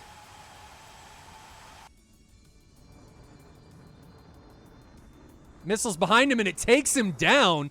And that was just a case, I think, of him trying to get a missile off and waiting, and he waited too long. And Rossman's, you can see the missile behind Rossman that Flower put out there. It's just not, it doesn't have the energy because Rossman had already turned cold. And Flower just does the thing you don't want to see anybody do, and that's wait to try and get a missile off the rail. And he waited, and he waited, and then he shot and defended, and he died. That's unfortunate. 120 now coming in on Phantom, launched from Starry Fox 9. Oh, no. No, no, no, no. Let's grab it. Let's grab it. Let's grab it. Phantom. It's closing. It might hit him. And it gets him. It just jogs. That thing was at a brisk walk by the time it ended up catching up to its target. And Jerk might be in trouble here. Just looking at what we got left. He's got 2 120s in on him now, and he's turning back into him. And Jerk got hit. The camera decided it didn't want to play nice. I pushed the button, and it freaked out. So Jerk ends up getting taken down, unfortunately. And Suki, Unam has one tank on. Interesting. Well, I'm not often right with my predictions, but the 418 certainly came through and handily took that. They did. Wasn't as entertaining as I had hopefully thought the ending would be, but we still got some decent gameplay out of all this. No kills or no deaths for 343rd. Yeah, impressive there with how those first 2 rounds went. So yeah, Call Sign Disco says that was decisive. Yes, that was very decisive. That was a can of whoop ass that they opened right there.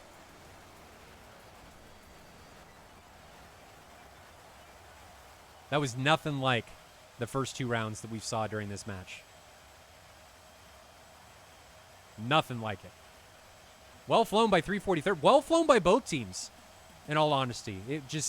Things just went downhill for Gryphon Squadron, and they couldn't recover. Could not recover. I'm going to say that that's not even worth covering in TAC view. That was just... Yeah, I think we were able to really key in on majority of the finer points of that whole thing just within that. I watched it in TAC view, and there really wasn't anything crazy that jumped out there. So, what's the score? It is 2-0 with 343rd up at the seemingly end of round 3. So no, I think it's two. It was sorry, 1-1. 2-1. 2-1. 3-4-3. Yeah, that's right. 2-1. 343rd is up, and if they're able to RTB, which I don't even know that they're going to be made to RTB, they're going to take this round. This is the most diamond-like match we've seen in gold yet. I mean, maybe there's been a few others that kind of are up there with it. I would have to look at the replays to kind of know for sure, but certainly we saw a lot of Diamond League discipline going on in this match today for sure. And guys, I don't want to say that how gold flies is bad. This just looked a lot like Diamond League. It's just different. And Diamond League more experience at the end of the day, right? I don't even know that it's that. It's just different, right? It's just... Well, I should say more experience within SATAL, right? These teams have had more time. Not everybody. It's just, I guess not, and things have kind of shaken up since what we've seen the last few years too, as well. So, Eagle Firefly says, "Do they draw if they can't land?" Yes, they will draw if they can't land. We only do 3 rounds here because I don't want teams to have to fly forever. There was some times when we flew SATAC in 2017 where some of the teams were having to fly like 7 rounds, and 3 rounds is enough for these guys. So even if you're tied at the end of 3, it's a draw. But yeah, if they aren't able to RTB, it would end in a draw. You have to land, or the other team has to tell you don't have to land.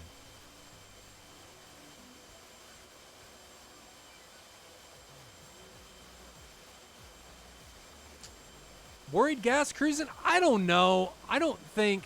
Oh, not be worried. Yeah, probably not. Yeah. And he's still got his bag on. I think they're just cruising back.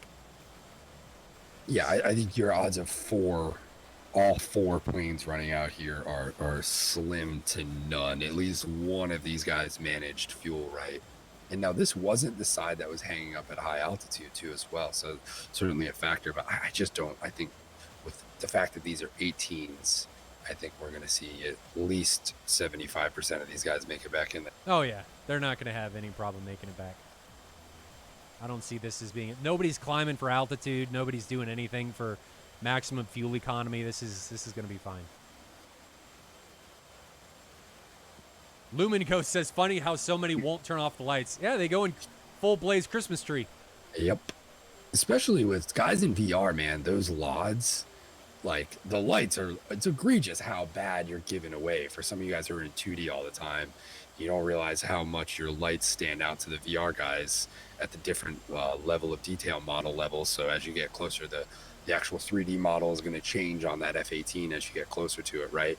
Depending on your distance. They need to fix that. Cameras. They do, and it's definitely looked like there's been some stuff happening with it, because all of a sudden it's like it'll be different from one patch to another. So they're clearly tweaking it. They are. But I don't know where it is yet. However, the lights you really want, and certain times, like I know where we'll be taking off and we'll be kind of testing it, between the guys flying VR and the guys flying 2D, and like I'll have turned off all my lights, all the 2D guys verifying all your lights are off, and then the VR guys will post a screenshot of me at a certain distance where the LOD changes and it's got lights on. So like I don't know if that's in the current patch now, they may have fixed that, but at one point like a certain LOD just always had lights on. Like the lights were just always visible, whether you had them on in the cockpit or not.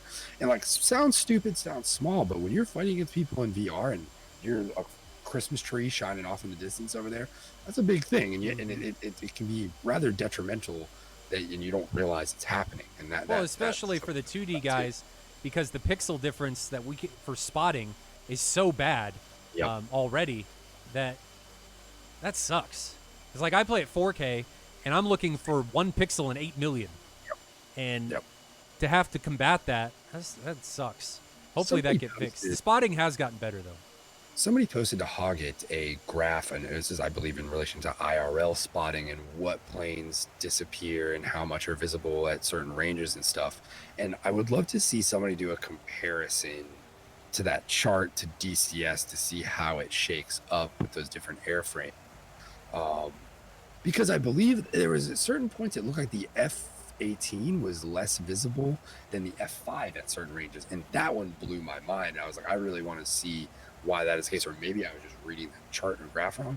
I don't know. I probably need to sit down and take a closer look there. But it was an interesting graph or image visual for me to see how the visual identification changes based upon the airframe. Yogurt says, do you try to say VR is the best? I don't like VR right now. I'm not a VR guy. I worked in VR for a while, and it's not there yet for me in a lot of ways.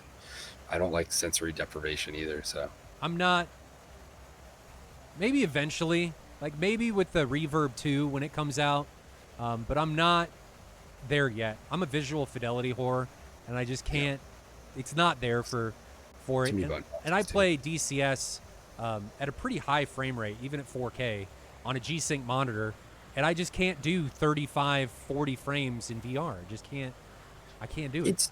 It's not, for me at least, it's not worth the drop in everything to get the ability to look around or the depth perception or whatever strong point you want to attach to it. There's certainly valuable things in some ways, especially like the stuff with the LODs and all that stuff I was pointing out before, can have its advantages, but I also think it can have its disadvantages. And, it takes a special person to play. I play for a couple hours at a time. I just don't want to sit in that headset for that long and have my senses deprived to that level. Maybe if we get to the point where something like a HoloLens, which is like a clear lens and it changes and it creates the same type of effect or something like that. I don't, obviously the tech for that is not even close to there yet, but that's what I would need. Something where I'm not feeling like I'm closed into that headset or that device. I just don't enjoy that feeling over a prolonged period of time. I used to have to work in a VR headset every day for, as I would be tweaking things for a project I was working on. I always have to test in the different VR headsets. And it just got to this point where I just did not enjoy having that thing on. And I just don't want to have my DCS kind of, reduced to that at the end of the day. Yeah.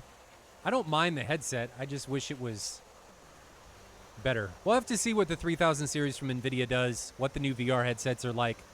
I keep an open mind.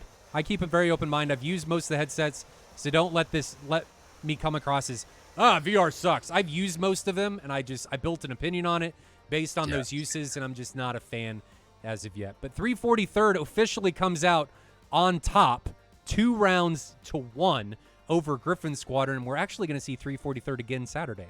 They take on my MY Squadron, so we're going to see them again. And we've seen MY fly in the past. They're a good team. Will they be able to take it against 343rd?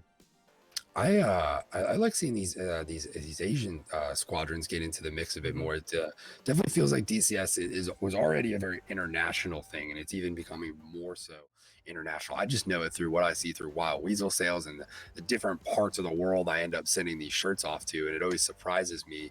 And the different people who kind of we see in the DCS community. I always feel like I see a different part of the world popping up representing itself there. So really cool to see. I enjoy that type of stuff.